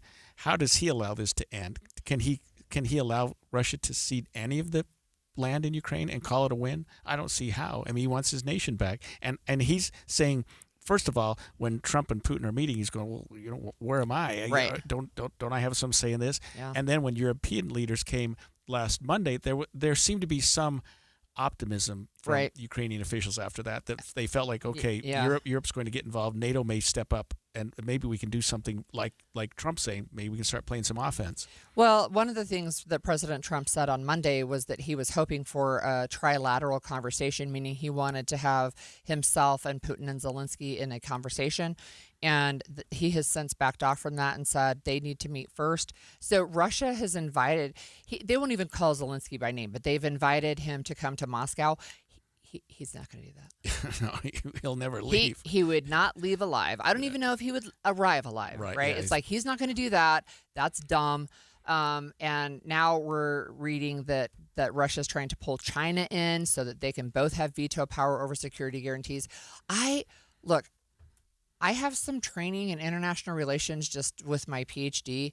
I wonder if we are headed towards a broader war. I don't know if Putin's going to agree to any kind of peaceful agreement. Well, if it expands to a NATO country.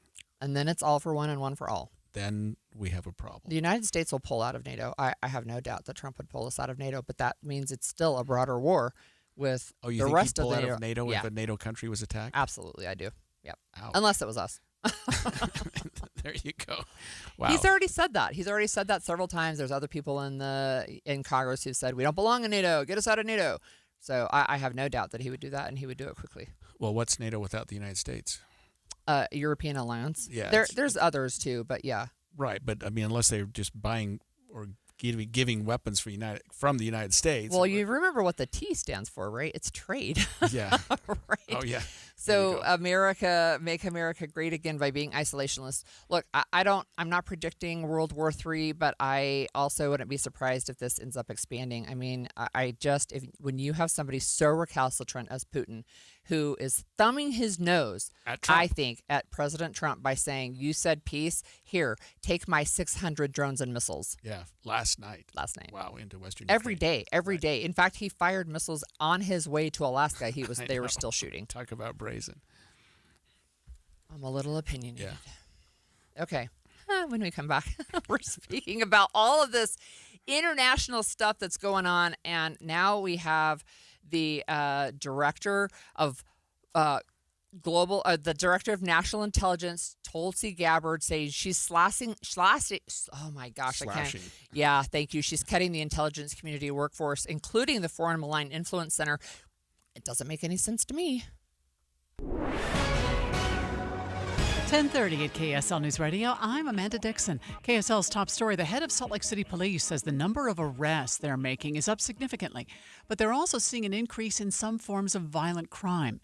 Salt Lake City Police Chief Brian Redd told lawmakers yesterday overall crime in the city is down, but they're seeing more crimes like assault and robberies. He thinks it's because they're making it harder for people to find cheap drugs, which is causing some to lash out at others. Those are some concerns that we have that we're addressing, but we think over time that will settle back down, we're hoping. He also says they are working to find ways to get low-level offenders out of the cycle of being arrested over and over again so they can free up more resources and help people in the long run. Our top national story now from ABC News. The White House says they have another agreement with a major trading partner. The White House is announcing new details about its trade deal with the European Union. Under the new agreement, alcohol from the EU will be hit with a 15% tariff. That same rate applies to some European pharmaceuticals as well as semiconductors. Meanwhile, cars built in places like Germany and Italy will continue to face 27.5% tariffs, expected to primarily impact high-end manufacturers like Mercedes-Benz and BMW. Mike Dubusky, ABC News. Your money at this moment. The Dow is down 181 right now. That's 0.4%. We're at 44,756. Coming up, clouds and maybe some rain on the way. KSL weather is next. KSL News Time, 10:32.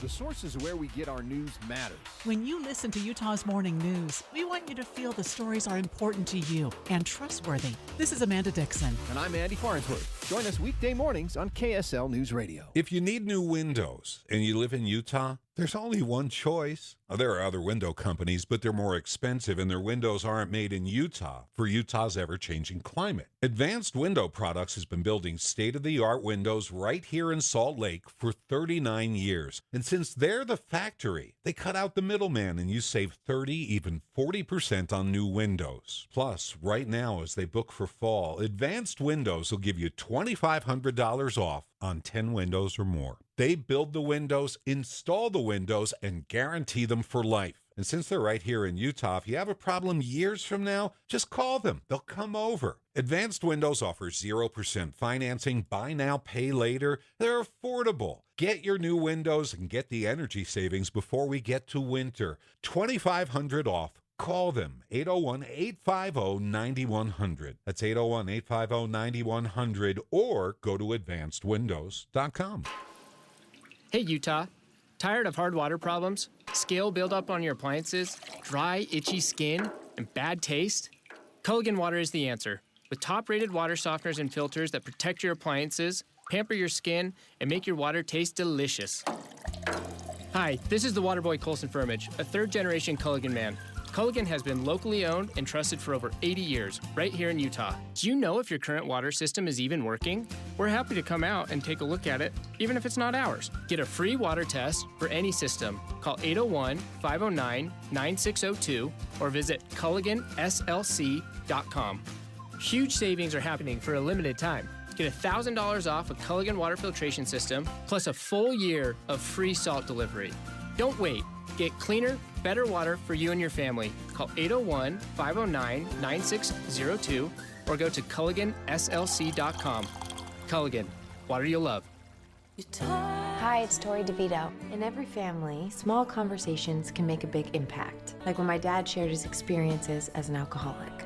Your honesty about that part of your life gave me a sense of integrity that I wanted to uphold in my own life. I wanted you to know, from someone who's been in recovery more than 30 years now, that hard work is what creates success, not alcohol or other drugs. I said it a lot, and I'm glad you took it to heart. Talk, they hear you. For more information, visit underagedrinking.samhsa.gov. Traffic and weather together, brought to you by Mountain America's MyStyle checking account. And here is Heather Kelly. Well, we've had a report from one of our listeners that there is some debris northbound I-15 right underneath the Antelope Drive bridge on northbound I-15, and it had been causing a bit of slowing. That report came in about 10 minutes ago. Now, I'm not seeing any slowdowns right now, so hopefully that means that debris has been cleared off the roadway. And you've got good speeds everywhere else on I-15 now throughout Utah, Salt Lake, and Davis counties. Also a pretty good drive heading up to Park City on I-80 through Parley's Canyon, as well as coming out of Tooele County on I-80. Step back in time at the Utah Renaissance Fair August 22nd and 23rd. Enjoy exotic foods, performers, and artisan treasures. Get your tickets now at utahrenfair.org. Let the adventure begin. Heather Kelly in the KSL Traffic Center. We should see a high today of 95 degrees with increasing clouds and some moisture. Rain today, maybe thunderstorms starting on the weekend. Right now it's 79 degrees. I'm Amanda Dixon from the KSL Common Spirit Health Studios. Listen online at kslnewsradio.com. We're Utah's news, traffic, and weather station. The all-new Inside Sources. Inside Sources. Your inside access to the people and policies shaping Utah's future. Here are Greg Skordas and Holly Richardson on KSL News Radio. All right, so clearly I need to go back to school. So NATO is the T is not trade, it's treaty. So NATO stands for the North Atlantic Treaty Organization. There's 32 member states from Europe and North America. So anyway, I'm dumb, but the point is, if the U.S. pulls out, it's basically European, and I think Canada will stand. I think Canada's been clear that they're on the side of Ukraine as well. Yeah. Okay, so Speaking of intelligence. So you have the Office of the Director of National Intelligence, run by Tulsi Gabbard, who used to be a Democrat, by the way. It will they announced yesterday they're going to dramatically reduce their workforce and cut their budget by more than $700 million annually. And I think it's a head scratcher. Like, why that? Right? Why now? Yeah, and Brandon Amaker is the director of the Emerging Tech Policy Lab at Utah Valley University in the Center for National Security Studies. He gave us his analysis on why this might be happening. This type of thing is always a little bit interesting to evaluate in real time. Really, it will take, usually hindsight is the best way to evaluate this type of decision, because that will really determine whether or not there truly were redundancies here, or whether or not we're cutting essential components of the intelligence workforce. However, I would say that this does seem to reflect a broader sentiment in the Trump administration that some of these centralized coordinating bodies have become bloated, have become too powerful. We saw something a little bit similar happen a few months back with the National Security Council, where a lot of their personnel were cut or redistributed back to the component agencies of the NSC. So whether or not this looks more like a, across the board cut of staff, or whether or not this is an attempt to kind of reallocate workforce and resources to some of the component agencies of the, that are under the ODNI, that kind of does make a big difference. But however, it does tend to show that the Trump administration, has this philosophy in terms of kind of reducing force at these coordinating bodies in the national security arena.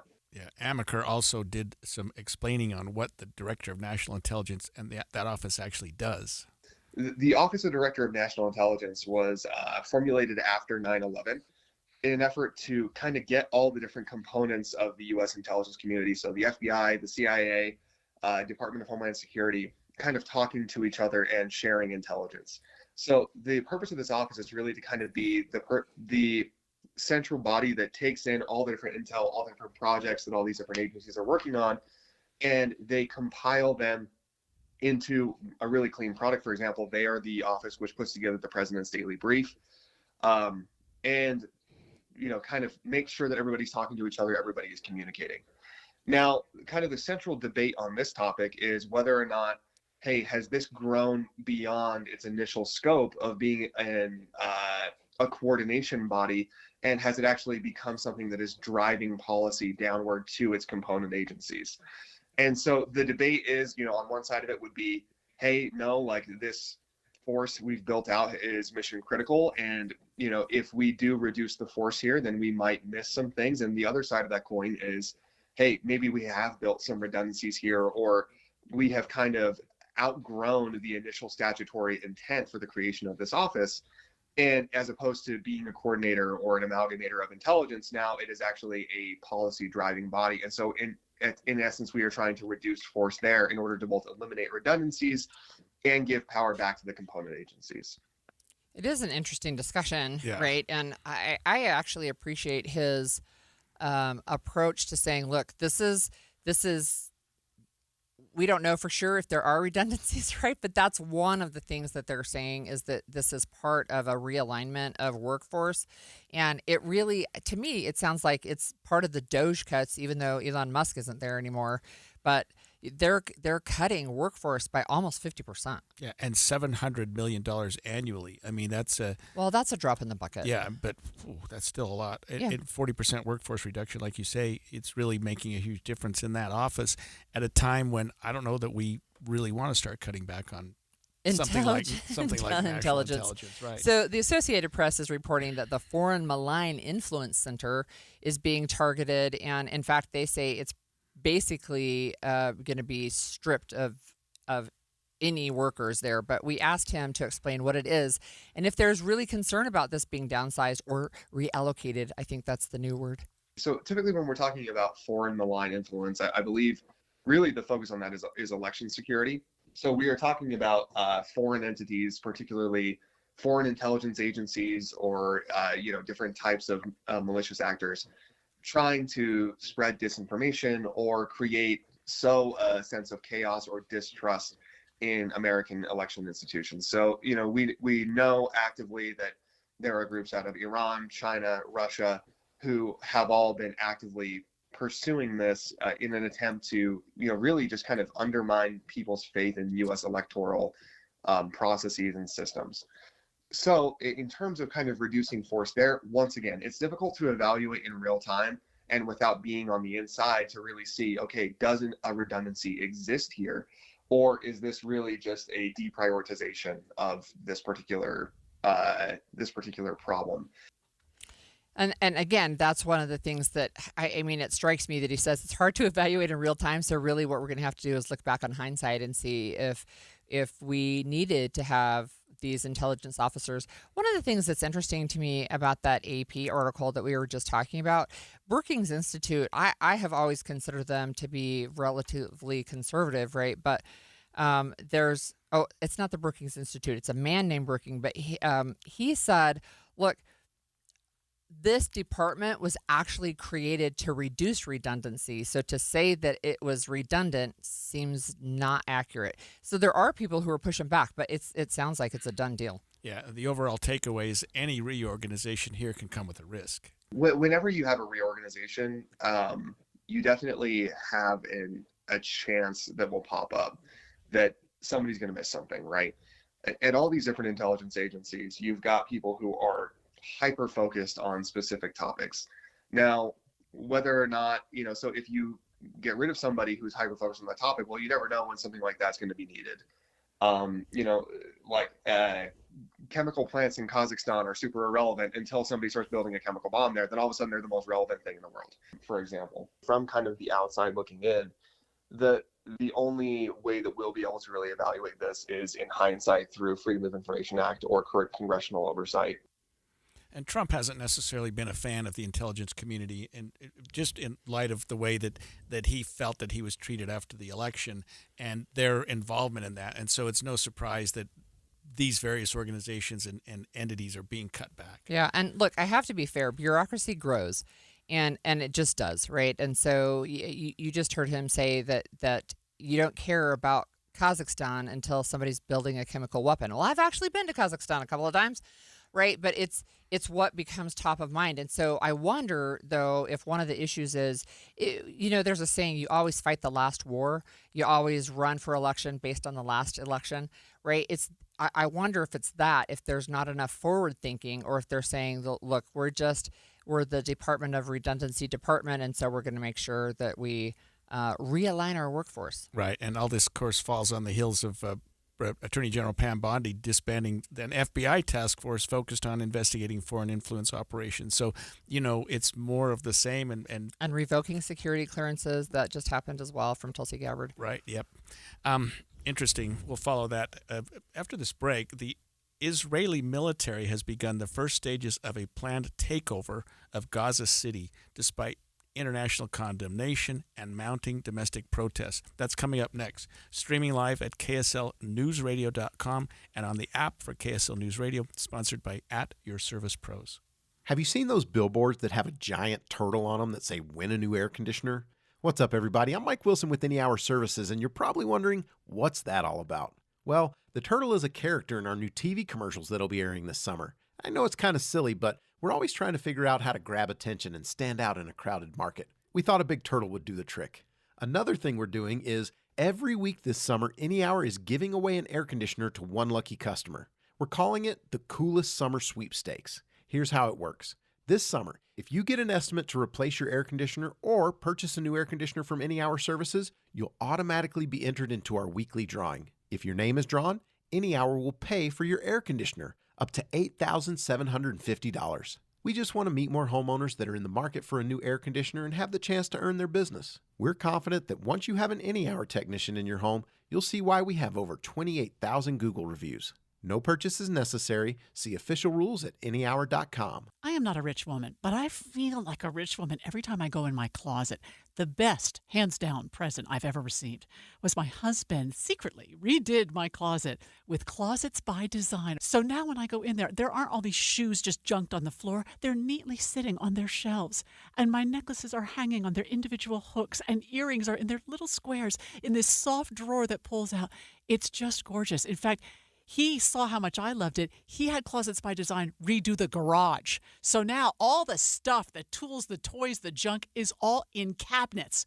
When you open our garage door, you see cars. That's it. It's amazing. The things that Closets by Design can do, and it's going to save you money right now because you get up to 40% off plus an additional 15% off with 18-month financing. You can do so much with your closet, much more than you realize, with this wonderful Utah company, Closets by Design. Find out more at 1-800-BY-DESIGN or closetsbydesign.com. This is the story of the one. As a lineman, he does whatever it takes to keep the power on in his community. And he wants a partner like Grainger who does the same. Grainger offers the professional-grade products he needs, from voltage detectors to harnesses to hard hats, plus fast, dependable delivery, so he can rise to every challenge. Call 1-800-GRAINGER, click Grainger.com, or just stop by. Grainger, for the ones who get it done. This is the story of the one. As a lineman, he does whatever it takes to keep the power on in his community. And he wants a partner like Grainger who does the same. Grainger offers the professional-grade products he needs, from voltage detectors to harnesses to hard hats, plus fast, dependable delivery, so he can rise to every challenge. Call 1-800-GRAINGER, click Grainger.com, or just stop by. Grainger, for the ones who get it done. I didn't just lose 82 pounds in 16 weeks. I lost fear. I lost shame. I lost that nagging voice in my head that told me I couldn't do it. I thought weight loss meant being hungry or miserable. Soda showed me something different. I wasn't starving. I wasn't white-knuckling it throughout the day. I was learning. I was eating real food, texting my nutritionist when I had a question or hit a wall. People asked if I do it again, and I tell them I do it twice. Because when I got back, my energy, my focus, my sense of control, this isn't about fitting into skinny jeans. It's about showing up for life. Go to SOTAweightloss.com. Click the Request Your Nutritionist callback. SOTA, it stands for State of the Art. SOTAweightloss.com. You can do this. You know how I know you can do it? Man, I did it. And I like to eat. SOTAweightloss.com. Soda is, say it with me, state of the art. I'm Andrew Saul, Commissioner of Social Security. I'm here to warn you about telephone scammers pretending to be government employees. Some of these scammers may say threatening things like you will be arrested if you don't make payments or provide personal information. Do not fall for these tricks. These calls are not from us. Real Social Security employees will never threaten you for information or money. If you receive a call like this, hang up. Never give the caller your personal information, like your Social Security number or bank account, or send money in any form, cash, gift cards, wire transfers, or prepaid debit cards. Report the call to our law enforcement arm, the Office of the Inspector General, at oig.ssa.gov. Share this information with your friends and family. If you're struggling with your mortgage, there's a free government program that offers expert one-on-one advice about your mortgage options. Call 1-888-995-HOPE or visit makinghomeaffordable.gov. Brought to you by the U.S. Treasury, HUD, and the Ad Council. Inside Sources. Israel's military has indicated on Wednesday that it will call up 60,000 reservists ahead of an expanded military operation in Gaza City, it beginning the first stages of a planned takeover of Gaza City, despite tremendous international condemnation and even within their own country some mounting protests about continuing to pursue that. Yeah, we have tens of thousands of these military reservists in Israel who are being called in. ABC News' chief international correspondent James Longman gives us an update. Israel is now preparing to occupy Gaza City. 60,000 IDF reservists are being called up, and the Israeli military says its troops are already on the outskirts of the city. We've seen airstrikes this morning on a number of neighborhoods to the south of Gaza City. It does look like the Israelis, after threatening this for some weeks, really do intend to carry this out. You have to wonder about the timing of this, Holly, because the international community is not happy with what's going on, and now they're preparing to occupy Gaza City. We're hearing also that a lot of the citizens there are moving into sort of tent areas outside the city because of the bombing and whatnot that's going to take place. But Israel is planning to occupy the entire city. Well, one of the things that's an issue to remember is that the Gaza City is where people had been told to go, right? When the Israeli military was coming into other areas, and so they were saying go to Gaza City. And so there were some stories this morning that I was listening to on my way in where they were saying they had talked to people who had moved 20 times in the last year and a half, trying to keep their families alive. And so we know that starvation is an issue. We know that a lot of civilians have died. And already 86% of Gaza is in militarized zones or they're under evacuation orders. And now you've got the Israeli military coming in and saying everybody's got to get out or, we're just taking over. Yeah, and although it doesn't seem like there was a clear timeline, President Benjamin Netanyahu's office said he has directed that the timetables be shortened for this offensive. I mean, I don't know what he intends to gain by this. He's not even gaining a lot of support within his own country. I think some people are wondering, let's let this go or try to work something out. I think the hostage, the people who we know that, well, at least of the last known report, there were still hostages that were alive that were taken on that October 7th date, and that people who are trying to get those hostages freed feel like this takeover is going to ensure that they execute the hostages, right? And that's one of the reasons why they're just saying, look, just stop doing this. And there was a video released of one of the hostages not long ago, a man that was severely emaciated. Yeah. And I mean, why they released that is unknown, but it didn't help the situation in terms of how we're going to, getting the hostages back. It had to infuriate the Israelis. Yeah. So one of the things I think that Netanyahu is saying is we're just going to make sure Hamas is eliminated, and the way we do that is a complete takeover of the entire region, right? The entire area. So there's, I think the pushback, as you said, is not only of the international community but within their own country. Yeah, and it doesn't help the argument that this is a form of genocide and the fact that the Israelis are taking so much heat from that. I don't know why the international community is doing anything more than just complain about it and saying this is a bad. I mean, why isn't somebody stepping up to the plate? I don't know what other world leaders are doing. They don't seem to be standing in the way of this, which is a little bit unexpected, including the United States. Well, the United States, as a government, as a body, backs Israel. Right. And so there are people within the United States, plenty of people, right, including people in elected office, who are saying, look, you cannot keep killing civilians in Gaza. Right. You can't do that. There are people who are talking about a two-state solution. Israel says no two-state solution, which basically means that Palestine would have their own country. It's interesting that they've been stateless since, I think, 1964 and the Six-Day War there. They don't have a country that they can call their own. And so when Israel says we're going to take it over completely, it's one of the things that gets pushed back is like, this is an entire region that was supposed to be meant for these Palestinians, and now you're saying, well, never mind, we're just going to take it over. I am reading right now, Holly, that Gaza City is Hamas's military's and government stronghold. It's where, I guess, if you're going to hit them at the heart, that's the place to go. Well, I mean, there's lots, right? But how many people have to die, right? And that's always the question in war, right? Why is Hamas hiding behind civilians, right? Why are they tunneling under banks and hospitals, right? But also, why is Israel bombing hospitals? Right, and the Israeli military already has troops on the outskirts of the city. We've seen airstrikes this morning in a number of areas, as we just heard, and now they're bringing up 60,000 reservists. In other words, this is a major operation, and without even any cover. I mean, they're not hiding the fact that they're moving in and they're going to take over Gaza City. And I don't know that the Hamas has any ability to stop them. So people always name war offensive, military offensive. So they're calling this one, this is Israel. The Israeli Defense Forces are calling this Operation Gideon's Chariots for their plan to move into the city. It's the first step, actually, that's part of a larger operation that aims to eventually expand to the refugee camps in central Gaza and all the way over to the coast.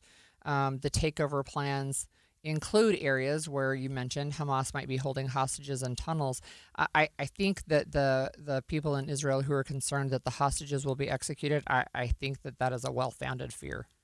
Yeah, and it might be something that Israeli Prime Minister has taken into account, and I don't know, talk about collateral damage. I don't know how else to articulate it, but maybe it's a means to an end, and we've got to put an end to this, and the fact that there are hostages out there, and that's holding up everything that Israel is trying to get done. I don't know. It'd be sad for the families of those hostages. So Hamas has agreed to a ceasefire proposal that was put forward by it's Qatar, right? Qatar and Egypt. And Israel hasn't responded, although it has said that they're still committed to fully defeating Hamas. But Hamas, it sounds like they're willing to come to the table at least. The proposal says there would be a 60-day ceasefire in which Israeli forces would pull back to a buffer zone. Hamas would release 10 living hostages and the remains of 18 others. That Israel would release 1,700 Palestinian prisoners, and that Israel would allow 600 trucks of humanitarian aid. Because if you remember, that's been another issue where they've gotten pushback from the international community because they were not letting aid trucks in. Hamas is not in the best bargaining position in the world right now. They're up against the wall. But that does seem to be a fairly reasonable settlement. At least, I don't know who brokered it or where it came from.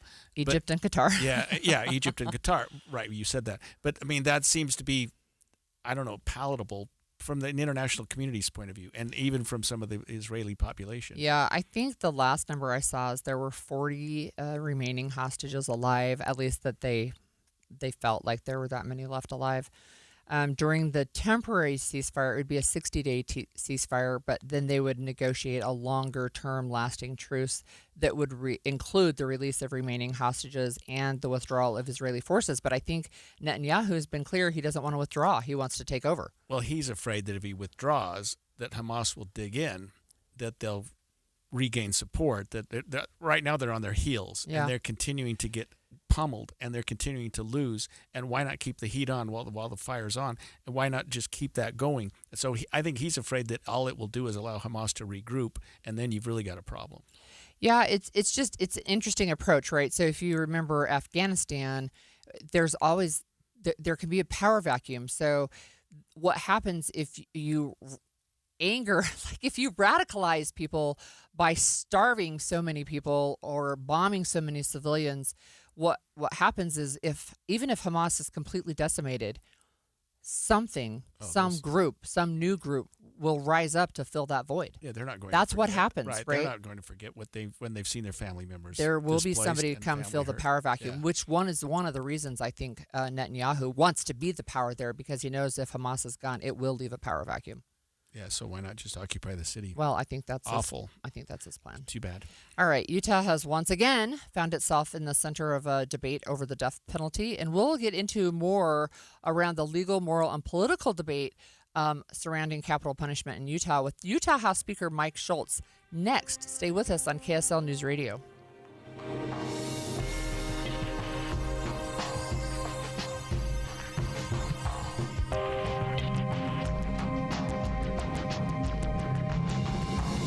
KSL FM Midvale. KSL Salt Lake City. From the KSL Common Spirit Health Studios, this is KSL News Radio.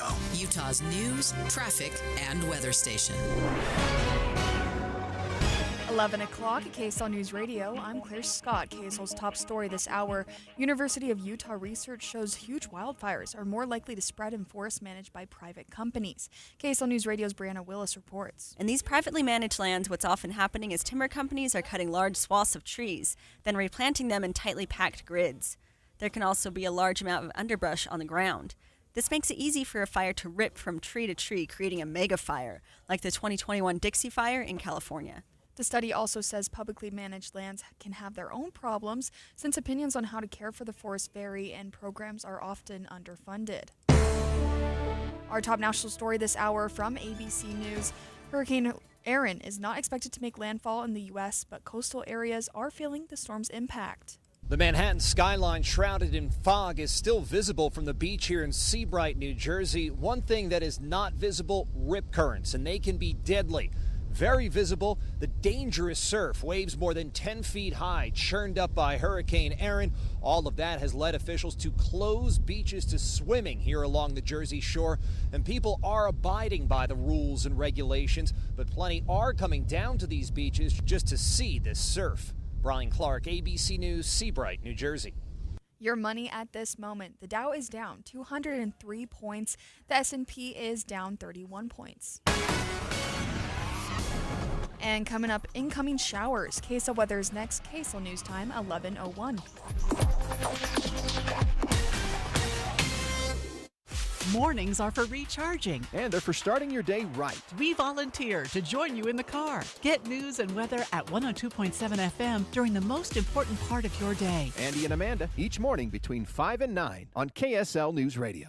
This Friday, join KSL News Radio and NPS from 10 to 1 as the movie show stops by. Then, browse and uncover what makes NPS so great. With 4 locations, NPS takes a new inventory every day. Then, they check all competitors' retail pricing before marking items down 20 to 70% off. You're invited to visit the movie show this Friday from 10 to 1. And that's the first step to discovering NPS. Visit npsstore.com to begin your own NPS adventure. npsstore.com.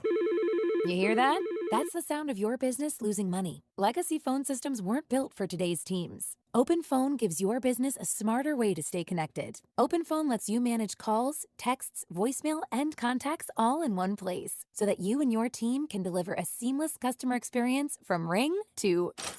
Need to take calls on the go? OpenPhone automatically transcribes, summarizes, and highlights next steps from every call, so you never miss a detail. Need insight into what closes a sale? With OpenPhone's AI call tags, you can instantly spot key topics like objections or pricing questions, and use those insights to coach your team and level up every customer interaction. And yes, you can bring your existing number with you for free. Keep your team in sync and your customers happy with OpenPhone. OpenPhone. No missed calls, no missed customers. Try OpenPhone for free at openphone.com/try and get 20% off your first 6 months. That's openphone.com/try. openphone.com/TRY.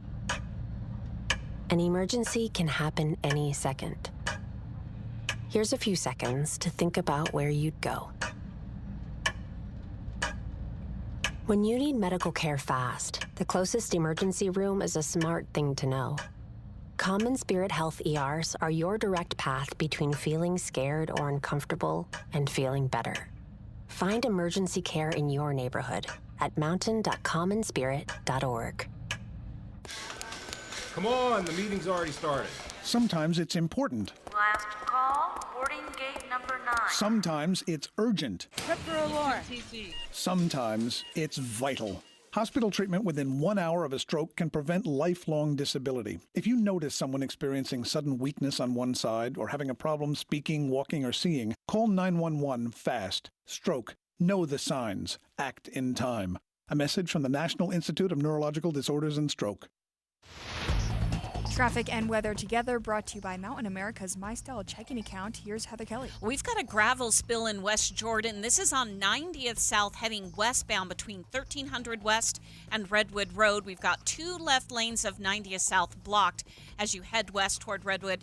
And not a whole lot of traffic at the moment, which is good news. It's just causing about a half a block of delay as everybody has to move into that right lane on 90th South. Other than that, you've got a pretty good drive on I-15. We are seeing a little bit of slowing southbound as you come from the I-80 interchange down toward 2100 South.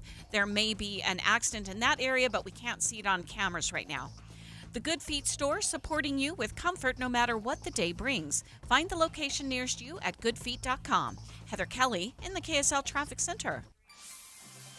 A high of 95 and cloudy skies today. Those clouds stick around through next week. We're expecting scattered showers to start tomorrow, and then chances of thunderstorms and rain tick up on Sunday. Right now it is 79 and mostly cloudy. I'm Claire Scott from the KSL Common Spirit House Studios. Listen online at kslnewsradio.com. We're Utah's news, traffic, and weather station. The all-new Inside Sources. Your inside access to the people and policies shaping Utah's future. Here are Greg Skordas and Holly Richardson on KSL News Radio. Holly, the state of Utah has once again found itself at the center of a renewed debate about capital punishment. If you recall, just a year ago, August 8th of 2024, Tabarone Honey was executed by lethal injection for a murder that had occurred in 1998. The maternal grandmother of his now 27-year-old daughter, he was executed by lethal injection a year ago. We are preparing right now for a firing squad execution of Ralph Menzies. That's scheduled now for September 5th, although I should say that there is a hearing, another appeal hearing in front of the Utah Supreme Court that I think is going today regarding his continued drop into dementia and his continued mental state decline, and the argument that his attorneys are making so far without success that he is incompetent to suffer the death penalty.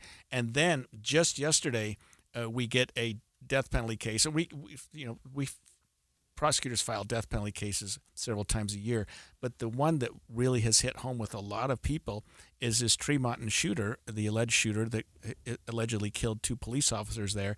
And I would just say this, as we talk about it, that's the kind of a case that people expect that a prosecutor is going to seek the death penalty for when it involves 2 deaths, especially 2 deaths of police officers. So one of the things that's interesting to me is that I personally think this is probably the state's most formidable power, the power to take life. And we have on the line with the Speaker of the House, Mike Schultz. It's not a cheery topic. Speaker, thanks for joining us. Oh, thanks for having me, Holly and Greg. I appreciate the opportunity. Are there any kind of discussions on Capitol Hill around Utah's use of the death penalty? There has been a couple times. I've been in the legislature 11 years now, and the last there's 2 of those 11 years it's came up, and both times it's failed in committee. It's never made it out of committee, and so it's clear that Utah legislature still feels that. In certain circumstances, and again, the most egregious circumstances, that the death penalty should still be an option.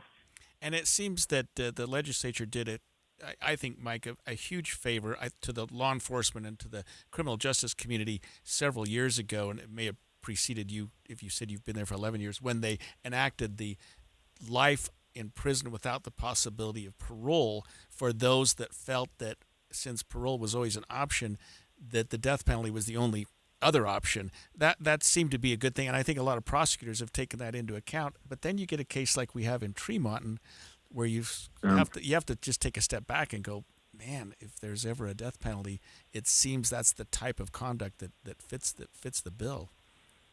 Yeah, I couldn't agree with you more. I mean, these officers were responding to a domestic violence situation where the shooter had slammed his wife or significant other his head in a door, and it was pretty brutal.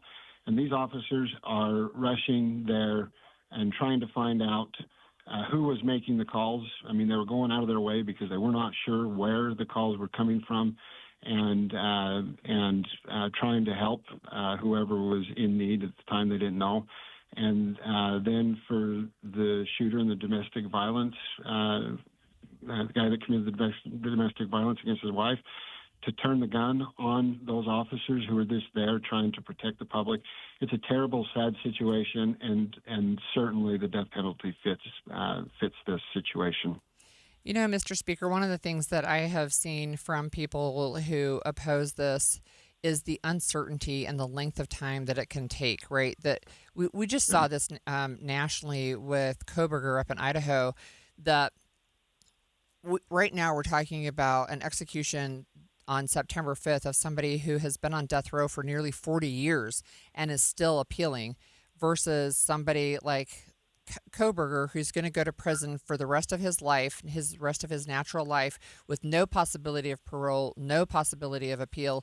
Is there any discussion at all about how this process might be shortened? Is that something that... Yeah. It's a little bit interesting, Holly, because those people say, well, we need to do away with the death penalty because it takes way too long.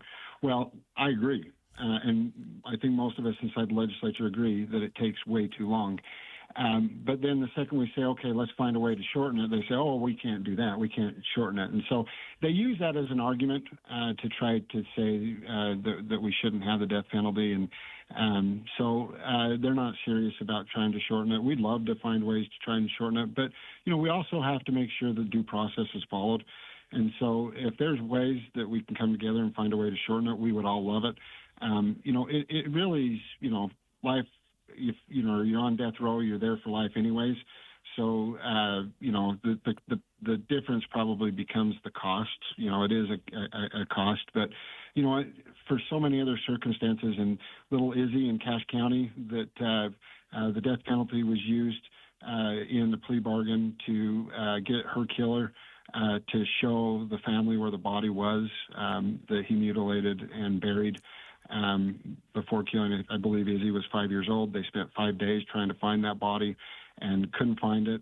And the prosecutors went to the family and said, we'd like to put the death penalty on the table with the defendant, but yet give him the option to plea down if he or take off the death penalty if he shows us where the body is buried. So he did that and took that deal. Went and showed the family where the body was, or law enforcement where the body was, and it brought closure to that family. And so there's so many important uses of the death penalty that's just beyond the death penalty itself. It's used a lot of times with leverage to get things out of these criminals. And so we don't ever want to take it off the books in the state of Utah, in my opinion.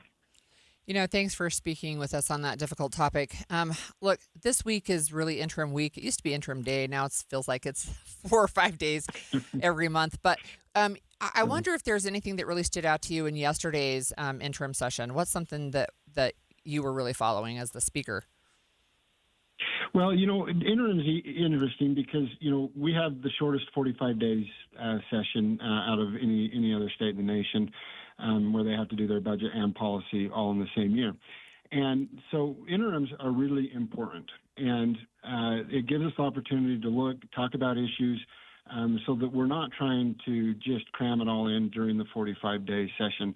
You know, one of the things that, you know, we're looking on with, you know, the really hot, dry summer that we're seeing the Great Salt Lake levels not be to the where we would like them to be, and so as you guys know, we've done a lot of stuff around the Great Salt Lake the last few years, and we've learned a lot as well. And so we were working with State Forestry and Fire and the Great Salt Lake Commissioner Brian Steed, and said, hey. What's something that we can do? You know, what as we know, you know, we're kind of having a special session come up. Well, it turns out they would like the flexibility to raise the berm between the north arm and the south arm up to 4,192 feet from 4,190 feet if they think it's warranted and if it helps the situation. It just gives them the flexibility to do that. So, again, Great Salt Lake is a top focus for lawmakers and for the state of Utah, and so we're just trying to find ways. That's probably one that stood out to me. So I have a quick question. We only have about 30 seconds maybe. What would raising the berm 2 feet actually do? Yeah, so, it could be done just temporary to force water up into some of the dry lake bed areas to seal that crust, to put that crust back over top of that area so that as the dust storms roll up, and then the berm would be lowered back down, the water would go back into the lake. But what that does is it puts the crust back on top of that lake level as well as, so that as the storms come and we have less dust, but also it helps manage the salinity. And the number one thing for the ecology out there and the ecosystem out there is to make sure that we have a good salinity level. And so that helps manage the salinity level as well. Thank you for joining us today, Mr. Speaker. I didn't understand that. That makes perfect sense. Yeah, right. That's a good question. So when we come back, we're going to go revisit what we've been talking about today, and we'll go back to Tree Mountain. Stay with us over the break. Some things never change. Sure, we've expanded Inside Sources to 3 hours on KSL, and it's on 9 to noon. But the news, traffic reports, and weather updates that have been a part of your ride in the car since before you can remember, always there. And that will never change. Find us in your car at 102.7 FM. Whether you're building your $1 million dream home, giving your current home a facelift, or just trying to get it out of the minor leagues, Peach Windows and Doors brings the big league look. Modern style, energy efficiency, clean lines, tough builds, and curb appeal that hits like a home run. Not sure what you need? No sweat. Peach has the coaching staff to get your home in the game. No pressure, no gimmicks, just solid game plans and pro-level results to help you knock it out of the park. Come see for yourself big, beautiful windows that bring the outside in. Visit Peach Windows and Doors showroom, big enough to spark ideas, small enough to feel right at home. It's time to step up your game and make your house the MVP of the neighborhood. Why live in the minor leagues when you can swing like $1 million? Peach Windows and Doors, because real homes play like champions. Visit peachdoorsandwindows.com or call 801-566-1255 for your free consultation. That's Peach Windows and Doors. Give them a call, 801-566-1255.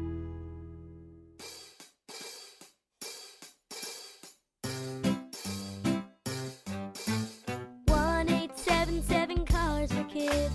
KARS Cars for Kids. 1-877 Cars for Kids. Donate your car today. 1-877 Cars for Kids. KARS Cars for Kids. 1-877 Cars for Kids. Donate your car today. Donate your car today at carsforkids.org. That's cars with a K. Your car, running or not, can be picked up as soon as the next day. You'll get a maximum tax deduction and a vacation voucher. 1-877 Cars for Kids. KARS Cars for Kids. 1-877 Cars for Kids. Donate your car today. Now accepting donations of land, homes, buildings, or any kind of real estate. Regardless of how old your air conditioner is, there are a few things you can do to help it last as many summers as possible. What's up, everybody? I'm Mike Wilson with Any Hour Services, and like so many things in our life, it's easy to take our air conditioner for granted. If you keep a clean filter, rinse the outdoor unit off every once in a while, and have it serviced once a summer, you can reduce your risk of unexpected breakdowns. But eventually it will break down, and if someone tells you that your only option is to replace it, don't be afraid to get a second opinion. You could save thousands of dollars repairing it instead of replacing it. Any Hour rarely comes across an air conditioner that just can't be repaired. That doesn't mean you won't choose to replace it anyway, but being told you don't have options, that's not cool. So if you want honest answers and straightforward options, give Any Hour Services a call. And remember, every week this summer, Any Hour Services is giving away an air conditioner to one lucky customer as part of our Coolest Summer Sweepstakes. No purchase is necessary. You can see official rules or schedule your service at anyhour.com. No one helps more homeowners than Any Hour Services. Let's go! You're still glowing, flirting, grooving. You still got it. But your immune system weakens as you age, making it harder to fight flu, pneumococcal pneumonia, RSV, and COVID-19. Vaccines are a key part of any health routine and help strengthen your immune response. Ask your doctor or pharmacist which vaccines you need. Schedule in minutes at vaxassist.com. Sponsored by Pfizer.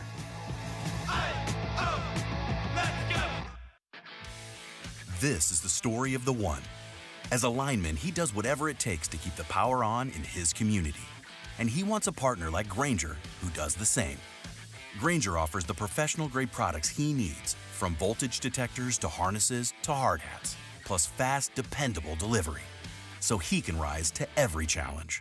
Call 1-800-GRAINGER, click Grainger.com, or just stop by. Grainger, for the ones who get it done. The new Inside Sources. I feel a little, Holly, like we've spent too much time today talking about the death penalty, but it just seems to be on the tip of everyone's tongue right now. We had an interesting conversation with House Speaker Schultz just a minute ago about the death penalty and what the legislature is doing and maybe not doing right now. Yeah. We've got the the Ralph Menzies case, which is up at the Supreme Court right now today, deciding whether or not his latest appeal will be granted and whether his execution, which is now scheduled for September 5th, will be stayed. The Board of Pardons heard his commutation hearing last week. They decided that they were not going to step in and that they were going to allow the death penalty, the execution, to proceed. His is a firing squad, which, in my opinion, it'll be the last, if it occurs, will be the last firing squad ever to occur in Utah. I just don't see us doing that anymore. And then we get this situation that occurred just Sunday night. This case has unfolded so quickly, it's almost unbelievable. A man is accused of shooting 2 Tremont City police officers, killing them Sunday night.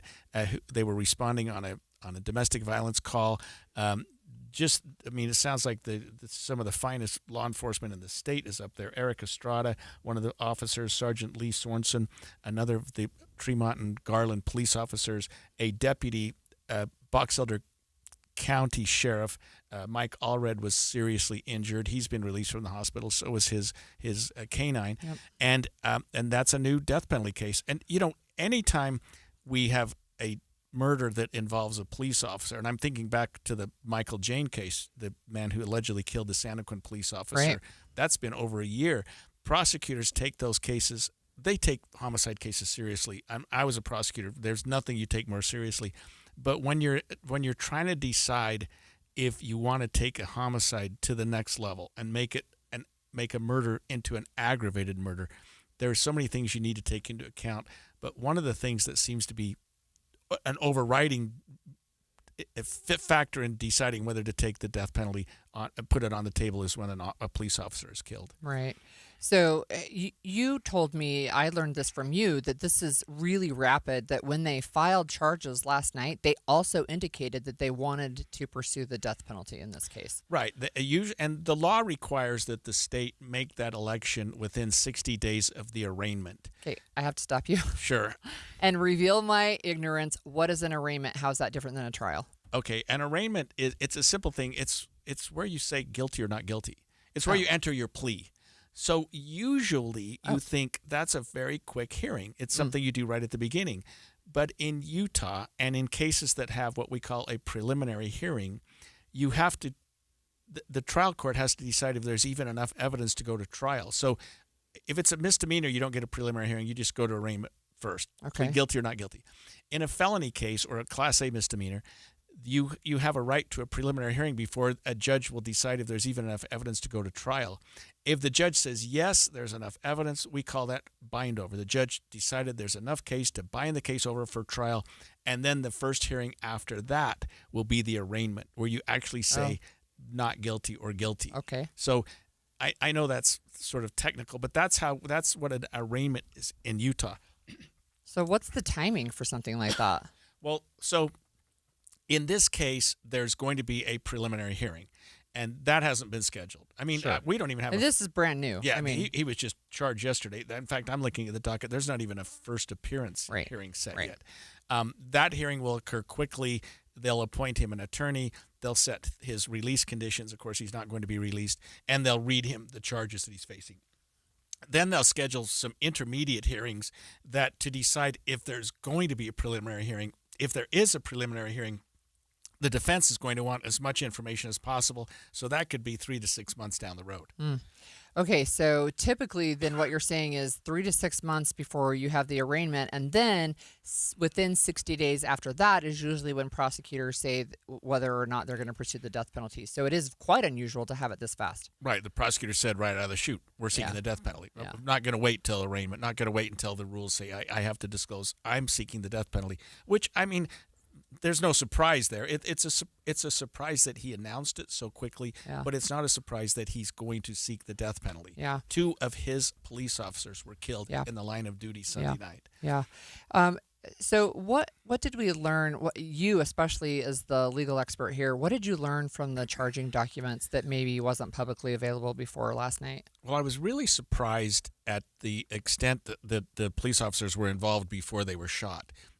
I thought that they arrived at the scene, opened the door, and shots were fired. But they actually arrived, talked to the victim, the woman who had complained and had called 911, felt that they were okay, and actually started leaving. The one officer was walking away, and then he was shot at. I just assumed it happened right there at the house. Mm-hmm. He was shot at. He gets in his car, calls for backup. The woman is then running down the street saying he's got a gun. The officer actually then gets out of his car, at least according to the probable cause statement, to assist her, and that's when he is shot and killed. Wow. The other officer is responding to that. He's responding to an officer down. Wow. He runs to help his fellow officer, and then he's shot and killed. Then we Wow. get this Box Elder County sheriff who's there. He Pulling up in doesn't his know patrol what to do. car. He pulls up in his patrol car, and he's taking fire through his car. It hits his dog, and he gets hurt as well. And he's calling. I think he's a hero. I think these first 2 officers were tremendous heroes, but I think this Box Elder County officer may have saved lives because he's then telling people, don't come in. I mean, this is an active shooter. Yeah. Don't just respond. The first 2 officers had no choice. I mean, they're there to protect a woman who they believe is in serious trouble, and she probably they probably saved her life. But they gave their own in the process. Yeah. I also think that other officers, this was not going to end without other people being shot. Yeah. So one of the things that I learned as you explained it to me is that he had 2 weapons. He had a revolver and a rifle, if I remember correctly. And Exactly. And then there were additional things that were found inside the home. Yeah, this was surprising to me, and it gives you a much bigger picture of what's going on. When officers arrived in the house, of course, after the shooting, they would go get a search warrant usually, and they went into the house, and he was taken into custody. While they were searching his house, they located 3 Molotov cocktails. That's what they're describing it as in the probable cause statement. 3 Molotov cocktails. So that gives you the impression that this person was setting up for the big score, the big. I mean, Was this go out in a blaze of glory? Yeah, this was going to end. I mean, it ended as badly as it could have.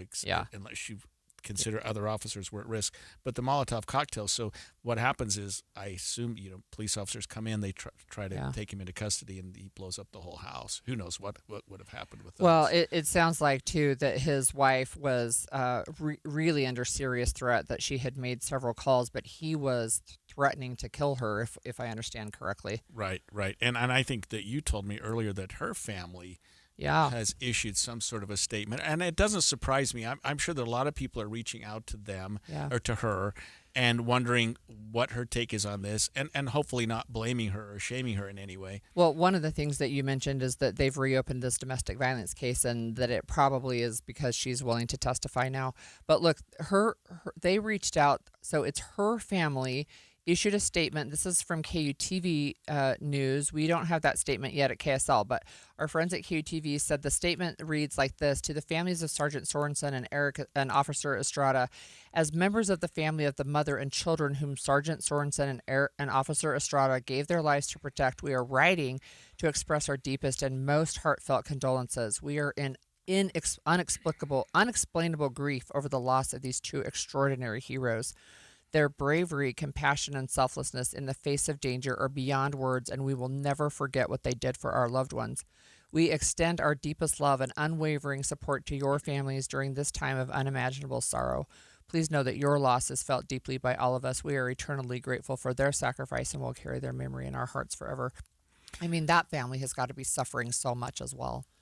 And there are a number of children here.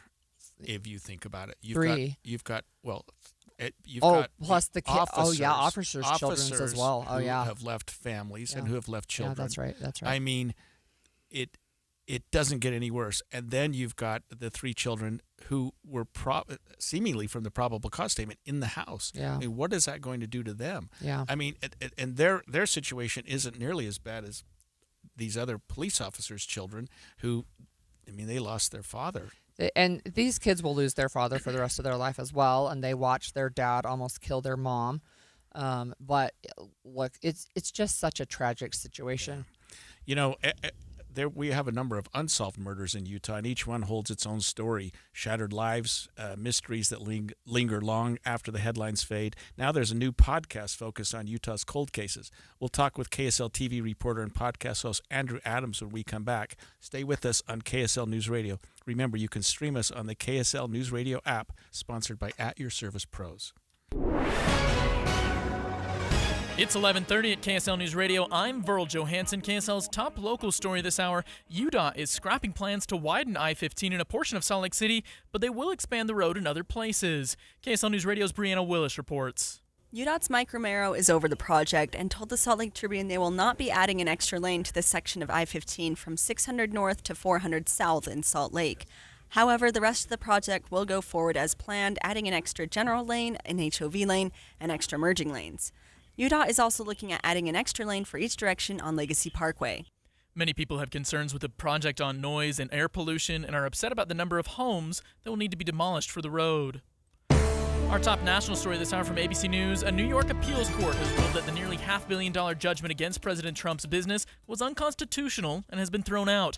But the judges said the ruling itself was upheld, a ruling that stated the Trump organization inflated the value of its assets. ABC's Aaron Katersky says the legal process is likely not over. We haven't really heard from any of the main players. We heard from one of the attorneys who worked for President Trump at the time, Alina Habba, who is now in an acting capacity as the U.S. Attorney in New Jersey. She says that this was a win for President Trump, which it clearly is if he doesn't have to pay $500 million, which he had to arrange in escrow. But it is not over, and we can assume that the Attorney General's office here in New York will likely appeal to the state's highest court. It's unclear what the next steps will be. Your money at this moment, the Dow is down 232 points, the S&P is down 34, and the NASDAQ down 126 points. And coming up, a good chance for rain the next couple of days. KSL Weather's next. KSL News Time, 11:32. A reminder about the simplest way to get updated for your day. Hit your KSL preset when you jump in the car, and we'll take care of the rest. Hear key news updates and traffic reports. Andy and Amanda from 5 to 9 in your car. KSL News Radio at 102.7 FM. Not every victory has fireworks. Sometimes it's a quiet win, like tying your shoes without gasping, walking upstairs without pausing, or being able to sit cross-legged on the floor and play with your kids. That's what soda gave me. I lost 82 pounds in just 16 weeks. And with it went the weight, the aches, the excuses. But what I gained, confidence, energy, time, and a version of myself I thought was long gone. Soda didn't overwhelm me with rules or leave me starving. I ate real food. I learned what my body needed. And the personal nutritionist, game changer. They were there with answers, encouragement, and real solutions. If you're looking for your own quiet win, this is your moment. If it worked for me, it will work for you. Go to SodaWeightLoss.com, click the Request a Nutritionist callback. It's time. You can do it. SodaWeightLoss.com. SOTA, SodaWeightLoss.com. Soda is, say it with me, state of the art. Hi, this is Doug Wright. For years now, I've been telling you about Kinetico soft water systems that use 2/3 less salt than the others. But I've never told you exactly how they do that. Well, there are several ways, so consider this as part one in a series. Most of the softeners out there use a finicky, hard-to-adjust computer to guesstimate when to cycle, and it errs on the side of cycling too often, which means it'll burn through way too much salt way too soon. Kinetico is different. It has an all-mechanical system that measures the water precisely. No computer, no guesstimating, so it cycles only when needed. The result? Kinetico delivers perfectly soft water 24/7 using minimal salt. So why not save your lower back from carrying the 3 bags of salt when all you need is 1?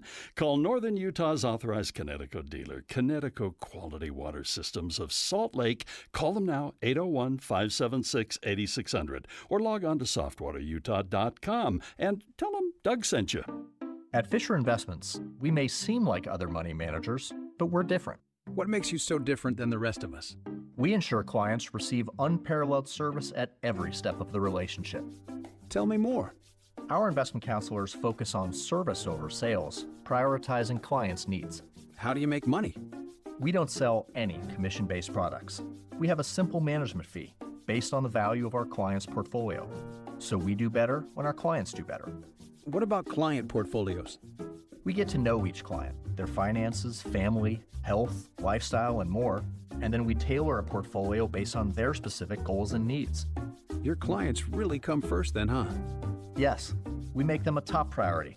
Our goal is helping them achieve a comfortable retirement. Wow, maybe we are different. At Fisher Investments, we're clearly different. Learn more at fisherinvestments.com. Investing in securities involves the risk of loss. Traffic and weather together, brought to you by Mount America's MyStyle checking account. It's emergency traffic, and here's Ricky Meese. Trouble in traffic for Davis County drivers. This is northbound I-15, about a mile prior to the Centerville exit at Parish Lane. If you're trying to get through Bountiful, it's going to take you a while. Right now, we have at least 2 to 3 right lanes of traffic blocked, and emergency crews on the scene. You cannot exit there at 5th West Bountiful. You'll have to keep going up if you're headed towards Davis County. Those backups are now starting to reach Woods Cross. Again, remember, you will need to merge over into a center or left lane in order to get around this. Mortgage rates are going down. Take advantage. Visit loansbyrick.com at Vintage Lending. Loansbyrick.com. NMLS 241179, Equal Opportunity Lender. Ricky Meese in the KSL Traffic Center. Well, today's high set to hit 95 degrees with some scattered showers across the state. We heat up to 96 tomorrow, 97 on Saturday, before cooling off into the 80s with more rain on its way to Utah. Right now it's cloudy and 79 degrees in Salt Lake City. I'm Verl Johansson from the KSL Common Spirit Health Studios. Listen online at KSLNewsRadio.com. We're Utah's news, traffic, and weather station. The all-new Inside Sources. Your inside access to the people and policies shaping Utah's future. Here are Greg Skordas and Holly Richardson on KSL News Radio. You know, Holly, during the 8 years that I worked at the district attorney's office, one of the things that was really heartbreaking and difficult for me was dealing with families and even law enforcement officers who were trying to solve old cold cases. And cold is the operative word, because once a case got old and police officers moved on, it really caused some frustration for the victims' families, thinking, hey, are you still working on my case? And it was difficult to tell them, you know, we've reached, there's nothing new going on right now. Cold. Yeah. And now there's a new podcast focused on some of Utah's cold cases. Well, let's take a minute to listen to the trailer. It literally is called Utah's Cold Cases. It's just after 9 p.m. on a cold December night in South Ogden, Utah. A camera picks up 3 figures in the dark, masked and hooded. Usually somebody that wears masks, they're trying to hide their identity. They're creeping through an alley behind a modest house on Ogden Avenue. They pause, then one of them moves toward a window. They showed up with guns, okay? So you see them in the video with guns. They're pointing at the house. The 3 figures linger. They move in and out of frame for more than an hour, watching, hiding, circling. They're hunched back. In the video, you can see them crouch and peek into the windows. And it's very peculiar. It's creepy, disconcerting. Watching those videos, it just sinks your heart because you ultimately know what's going to happen. Off camera, shots are fired. By the time police arrive, 2 people inside the house are dead. A third is clinging to life. Despite suspects on camera, this case is cold. There are families desperate for answers. And hope that someone would come forward with information. But no one has been held accountable you sit around and you think, what else can I do? What else can I do? I'm Andrew Adams. This is Utah's Cold Cases from KSL Podcasts. We're reopening the files on unsolved homicides across the state. Okay, I'm hooked. I'm watching. Sign me up. Andrew's in studio with us, and we're like, ooh, like the music and the... That's great. Yeah. So tell us, what got you interested in this, and tell our listeners about this podcast. Absolutely. So Utah's Cold Cases, as we said, takes a fresh look at some of these unsolved homicides, missing persons cases that have been unresolved. And as you said, Greg, there's just so many of these. And the one thing that has been obvious to me so far is just that frustration. It's almost like it adds up over the years. And you get to the point where it's like 8, 10, 20 years down the road. And some of these families are just extremely frustrated and desperate for answers. So we hope with this podcast that we can answer a few of those, or at least help investigators answer a few of those by bringing renewed attention to these cases, including that one you heard there from South Ogden in 2016. So is the podcast, is each episode focused on an individual case? Is that what you intend to do? That's correct. So each episode of the podcast, we're going to take a look at an individual case. So that one in which Kyle Van Komen and Kevin Nelson were killed, that's basically the first episode. And then another episode that's launching right now that you can go listen to is Brian Housley, which is another cold case out of Ogden in 2017. And obviously a very frustrated mom there in that case. So can you tell our listeners how this is working? So you have a podcast, you have TV also. Yeah. And how many cases are you looking at in this? So in the first series? season, we're doing 10 episodes, so Okay. 10 cases, and plans to go beyond there. So it'll be really interesting. We already have a bunch ready to roll out and go, and it's really interesting. And over the years, I've covered all kinds of cold cases, and I mean, sometimes they do just highlighting them, it does help solve them. I remember a case from 1970 down in Carbon County I was involved with.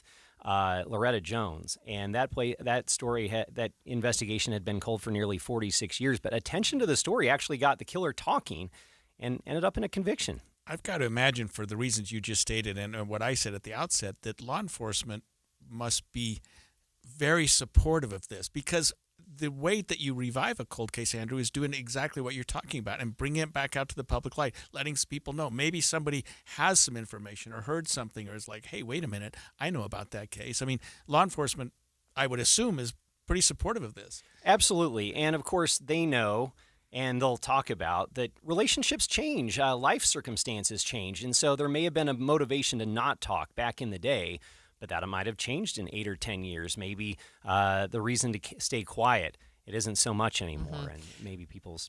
My first thought is as time elapses, technology changes. So our DNA testing is a lot better. We have other ways, I think. Is that one of the issues, too, that you can bring to light with this new focus on these cold cases? Well, absolutely. And we're telling a couple of these with the Weber Metro Cold Case Task Force to start. And they're a nonprofit organization formed earlier this year.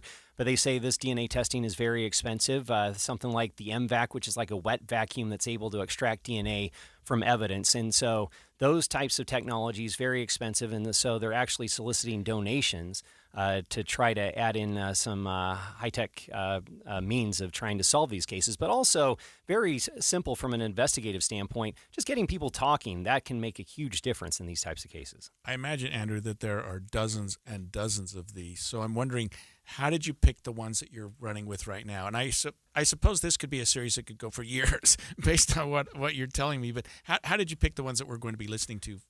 Well, so these two that we're launching with, obviously, they're very compelling family stories. And also in the one that we rolled out actually on KSL TV last night with the very initial story, there's some really compelling surveillance video, chilling surveillance video of these three guys, as you heard in the promo, just kind of casing this property. It's really hard to comprehend that somebody would do that. And so I think that resonates with a lot of people, right? I mean, nobody wants to believe that somebody is watching your house, right? Going to come in and shoot you. Like, nobody wants that.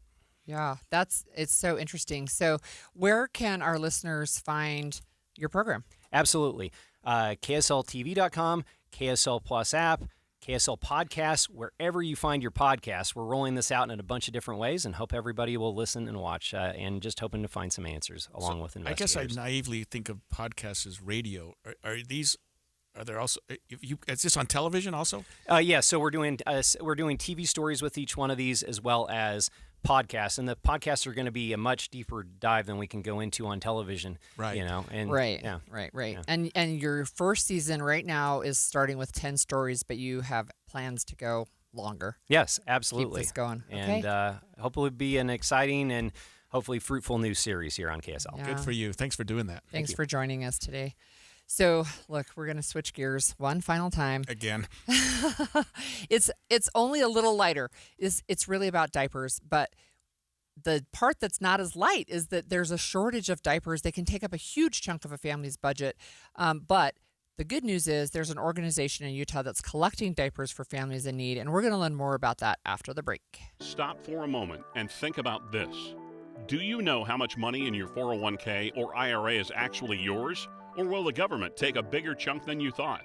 Remember, you still might owe taxes on that money. But do you have a plan to help make sure you don't pay more than you should? At Capital Wealth Advisors, we believe you deserve to keep more of what you've earned, which is why we're here to help you navigate the confusing world of retirement taxes. It's your money. You deserve to know what's at stake. Right now, taxes are historically low, but they won't be this low forever. So call the Capital Wealth Advisors team today so you don't miss out on this opportunity. 801-210-5500.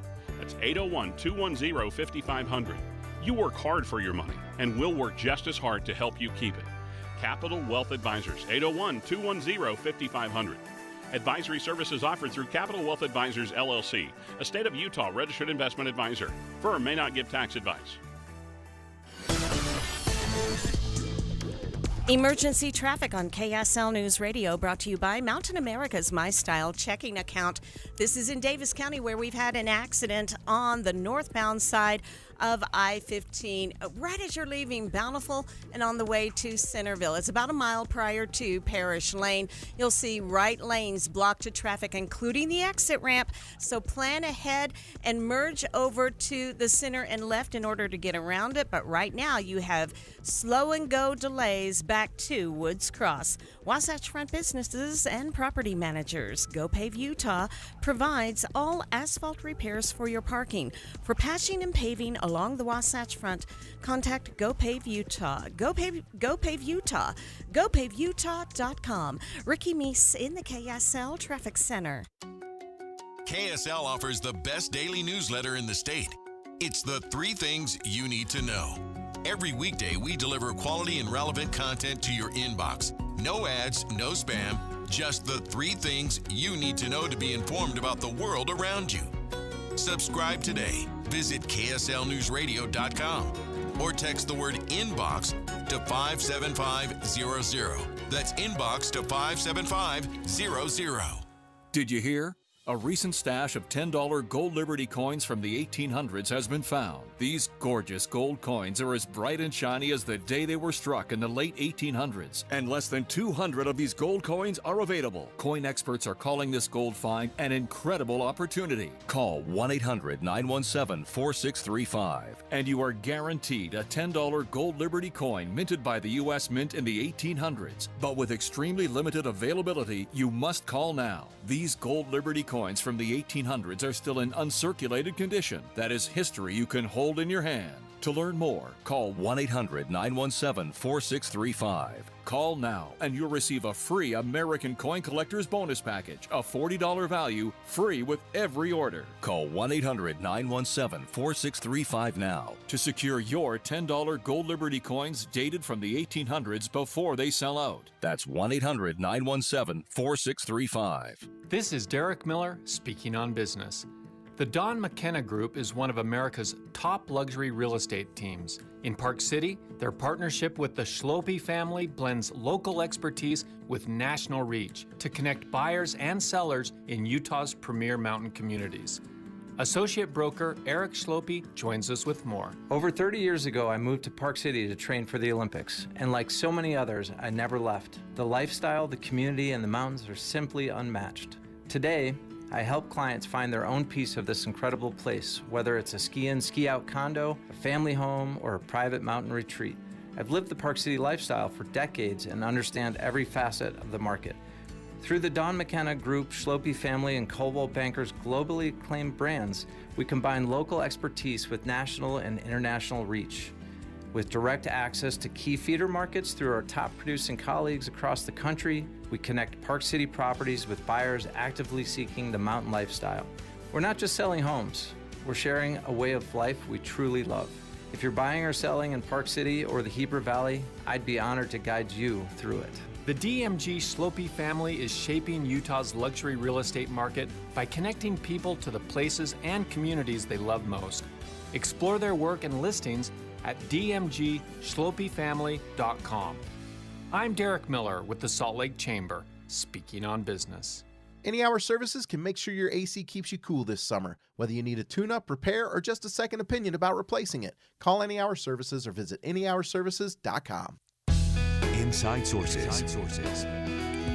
Utah is facing, of all things, a diaper crisis. I remember those days some 30 years ago. More than 45% of families in Utah who have young kids in diapers are struggling to afford them. That's a really high percentage, but I remember having kids in diapers. We had kids in diapers for many, many years. I think I calculated maybe 30 years in a row without a break. Yeah, you did. And it was so crazy. I can't even imagine. We had 5 kids in diapers at one time. We had two kids with disabilities who were a little older who had to wear diapers, and then 3 younger kids. And I never did buy stock in diapers, but I always said I should have in diaper companies, right? Because we spent so much money on the diapers. Here's KSL News Radio's Britt Johnson, who has more on the Utah's diaper crisis. And it's not just Utah. Over 250 diaper banks exist across the United States. They're all trying to fill that gap in our social safety net to supply diapers to low-income families that they keep clean diapers on their children. Utah Diaper Bank founder and executive director Victor Velovas says assistant programs like SNAP and WIC aren't set up to provide diaper assistance, so the Utah Diaper Bank has to rely on donations to keep their shelves stocked, often going through 175,000 diapers a month. Velovas says he's asked to have a diaper fund donation option on tax forms so that individuals can help in the effort. Britt Johnson, KSL News Radio. Not a bad idea. No, and I have to admit, I did not know that there was a diaper bank separate from like the Utah Food Bank, right, and food pantries where I know they can provide diapers there sometimes too. So one of the things that's really great, and I'm super happy to promote it on the show, is there is a diaper drive. It's taking place tomorrow, Friday, August 22nd, in the IKEA parking lot in Draper. So you can come donate diapers. You can come drop off diapers, but they actually are going to have diaper creations, so crafts made out of diapers. My word. I've seen some, though, I have to tell you, I've seen some cute ones for baby showers, right, where you make a cake, but you make a cake out of diapers and other baby things and stuff. But it's one of the things for, it's funny, new parents a lot of times will be like, oh, I could use a few diapers. It's like, no, you have no idea how many diapers that baby's going to go through. Yeah. Apparently those who can donate diapers can do this online for that event. It's called the Diaper Drive. Yeah, it's at the IKEA parking lot in Draper tomorrow from 10 a.m. to 6 p.m. Yeah, so I may run up and drop some diapers off. So, look, this is the time of the show where we get to talk about not death penalty things. So here are some fun things. You humored me today, and I appreciate it. No, it's timely. It's just that it's so heavy sometimes. Yeah, it was today. So today is National Senior Citizen Day.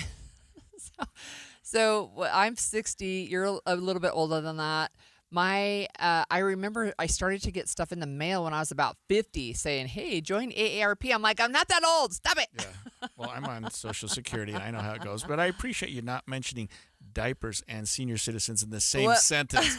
That would have been inappropriate. So anyway, I'm sorry. I shouldn't have done that. No. Okay. That was bad. So look, this time of year, I'm looking forward to a drop in temperature. I live down in Utah County, as you know, and I have a mountain just right outside our backyard I can look up. And I looked up the mountain yesterday, and in some of the valleys, there is some color on trees, which I think is a little early, but the temperatures have cooled off up there a little bit. But The real sign that fall is coming is pumpkin spice lattes at Starbucks. Yuck. I don't ever drink lattes. I but am a latte fan. I try to get one almost every day. I like pumpkin spice. And I like pumpkin spice. They're just two things you don't put together. It's so funny. So I would not pumpkin have one. spice lattes at Starbucks come back on Tuesday. But we had a little conversation a little bit ago about pumpkin spice. It really is just a combination of spices that people put in pumpkin pie. So cloves, cinnamon, nutmeg, I think allspice, right? But people know that it became a trend, and so then they got really creative. So there's pumpkin spice Oreos, and there's literally pumpkin spice chapstick. I don't recommend tasting that. Either of those. Right? I mean, pumpkin spice, they were kind of weird, the pumpkin spice Oreos. I have tried some. There's pumpkin spice M&Ms, and pretty much anything you can think of. Lots of pumpkin spice candles and, different things that you can put in your house that smell like pumpkin spice, even if you don't taste it. Anyway. I have to say, pumpkin pie, just eating it that way is one of the greatest desserts in America. Yeah, pumpkin pie. The only way I eat it is if there's so much whipped cream on it, I can't actually taste the pumpkin because I don't really like you don't it, like actually. pumpkin? No. Yeah, little pumpkin, a little cinnamon or nutmeg or something. Yeah, I don't like pumpkin pie. Yum, I think yum. no, I don't like it actually. So another one of my favorite shows. This is in a couple of weeks, and I'm sure we'll talk about it again when it gets closer. Is the Great British Baking Show. It saved me during the pandemic. It is a family sharing opportunity. The Great British Baking Show comes back on September 2nd. Oh, be quiet. Tell me about you. it. I'm sorry. Just tell me about it. Okay, so this is a show that occurs in Britain, of course, and they have these people come on to compete on the show. There's a couple of things that make it really different from chef competitions in the United States. Number one, it's nice. There's no yelling at you. There's no swearing at how terrible you are, right? There's nothing like that. In fact, the competitors cry sometimes when the other person has to leave the show, and they cry out of sadness because they became to the friends. Host belittling them. Right, exactly. There's that. And there is no cash prize. What they get is a platter, a cake platter at the end of the show. So they start with 12 contestants, and they go down to, they'll start in September, and they'll go to, I think, just after And it's to make the best, whatever the whatever it is. So each week they have a theme. So you may have patisserie week, you have a bread week, you have a like a chocolate week. So they've already filmed the shows. They film it in a big white tent in a big space set up on an estate in Great Britain. And you have these people, they're so interesting, right? So they've had competitors as young as like 18 or 19 up to people who are retirees, and they're coming back. These are professional quality things that they make. Like I tried to make one during the pandemic. I did some Great British Baking Show baking, and I tried to make a cake that's just one of their real staples, and it looked like a vampire dripping blood. It tasted good, but it did not look very pretty.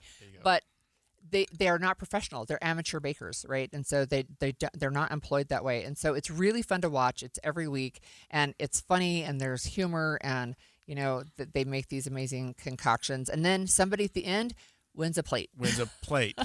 I'll tell you, as great a cook as my wife is, she's celiac. Mm-hmm. And so she doesn't bake because if you think about it, there's not a lot of, I'm sure our listeners will jump on me for this, but there's not a lot you can bake without using. Well, the Great British Baking Show would beg to differ. So not every season that I've watched, which pretty much every season, but they will have a week where they have to do non-gluten-free baking. I'm watching it. And it's like the stuff is amazing, right? Okay, and they do these meringues, and they hold the bowl over their head. And if you did it right, it doesn't fall on your head. And if you did it wrong, it does fall on your head.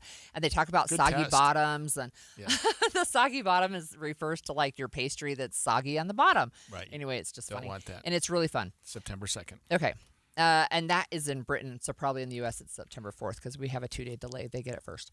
Okay. So today's fun fact is that on this day in 1959, Hawaii became the 50th state.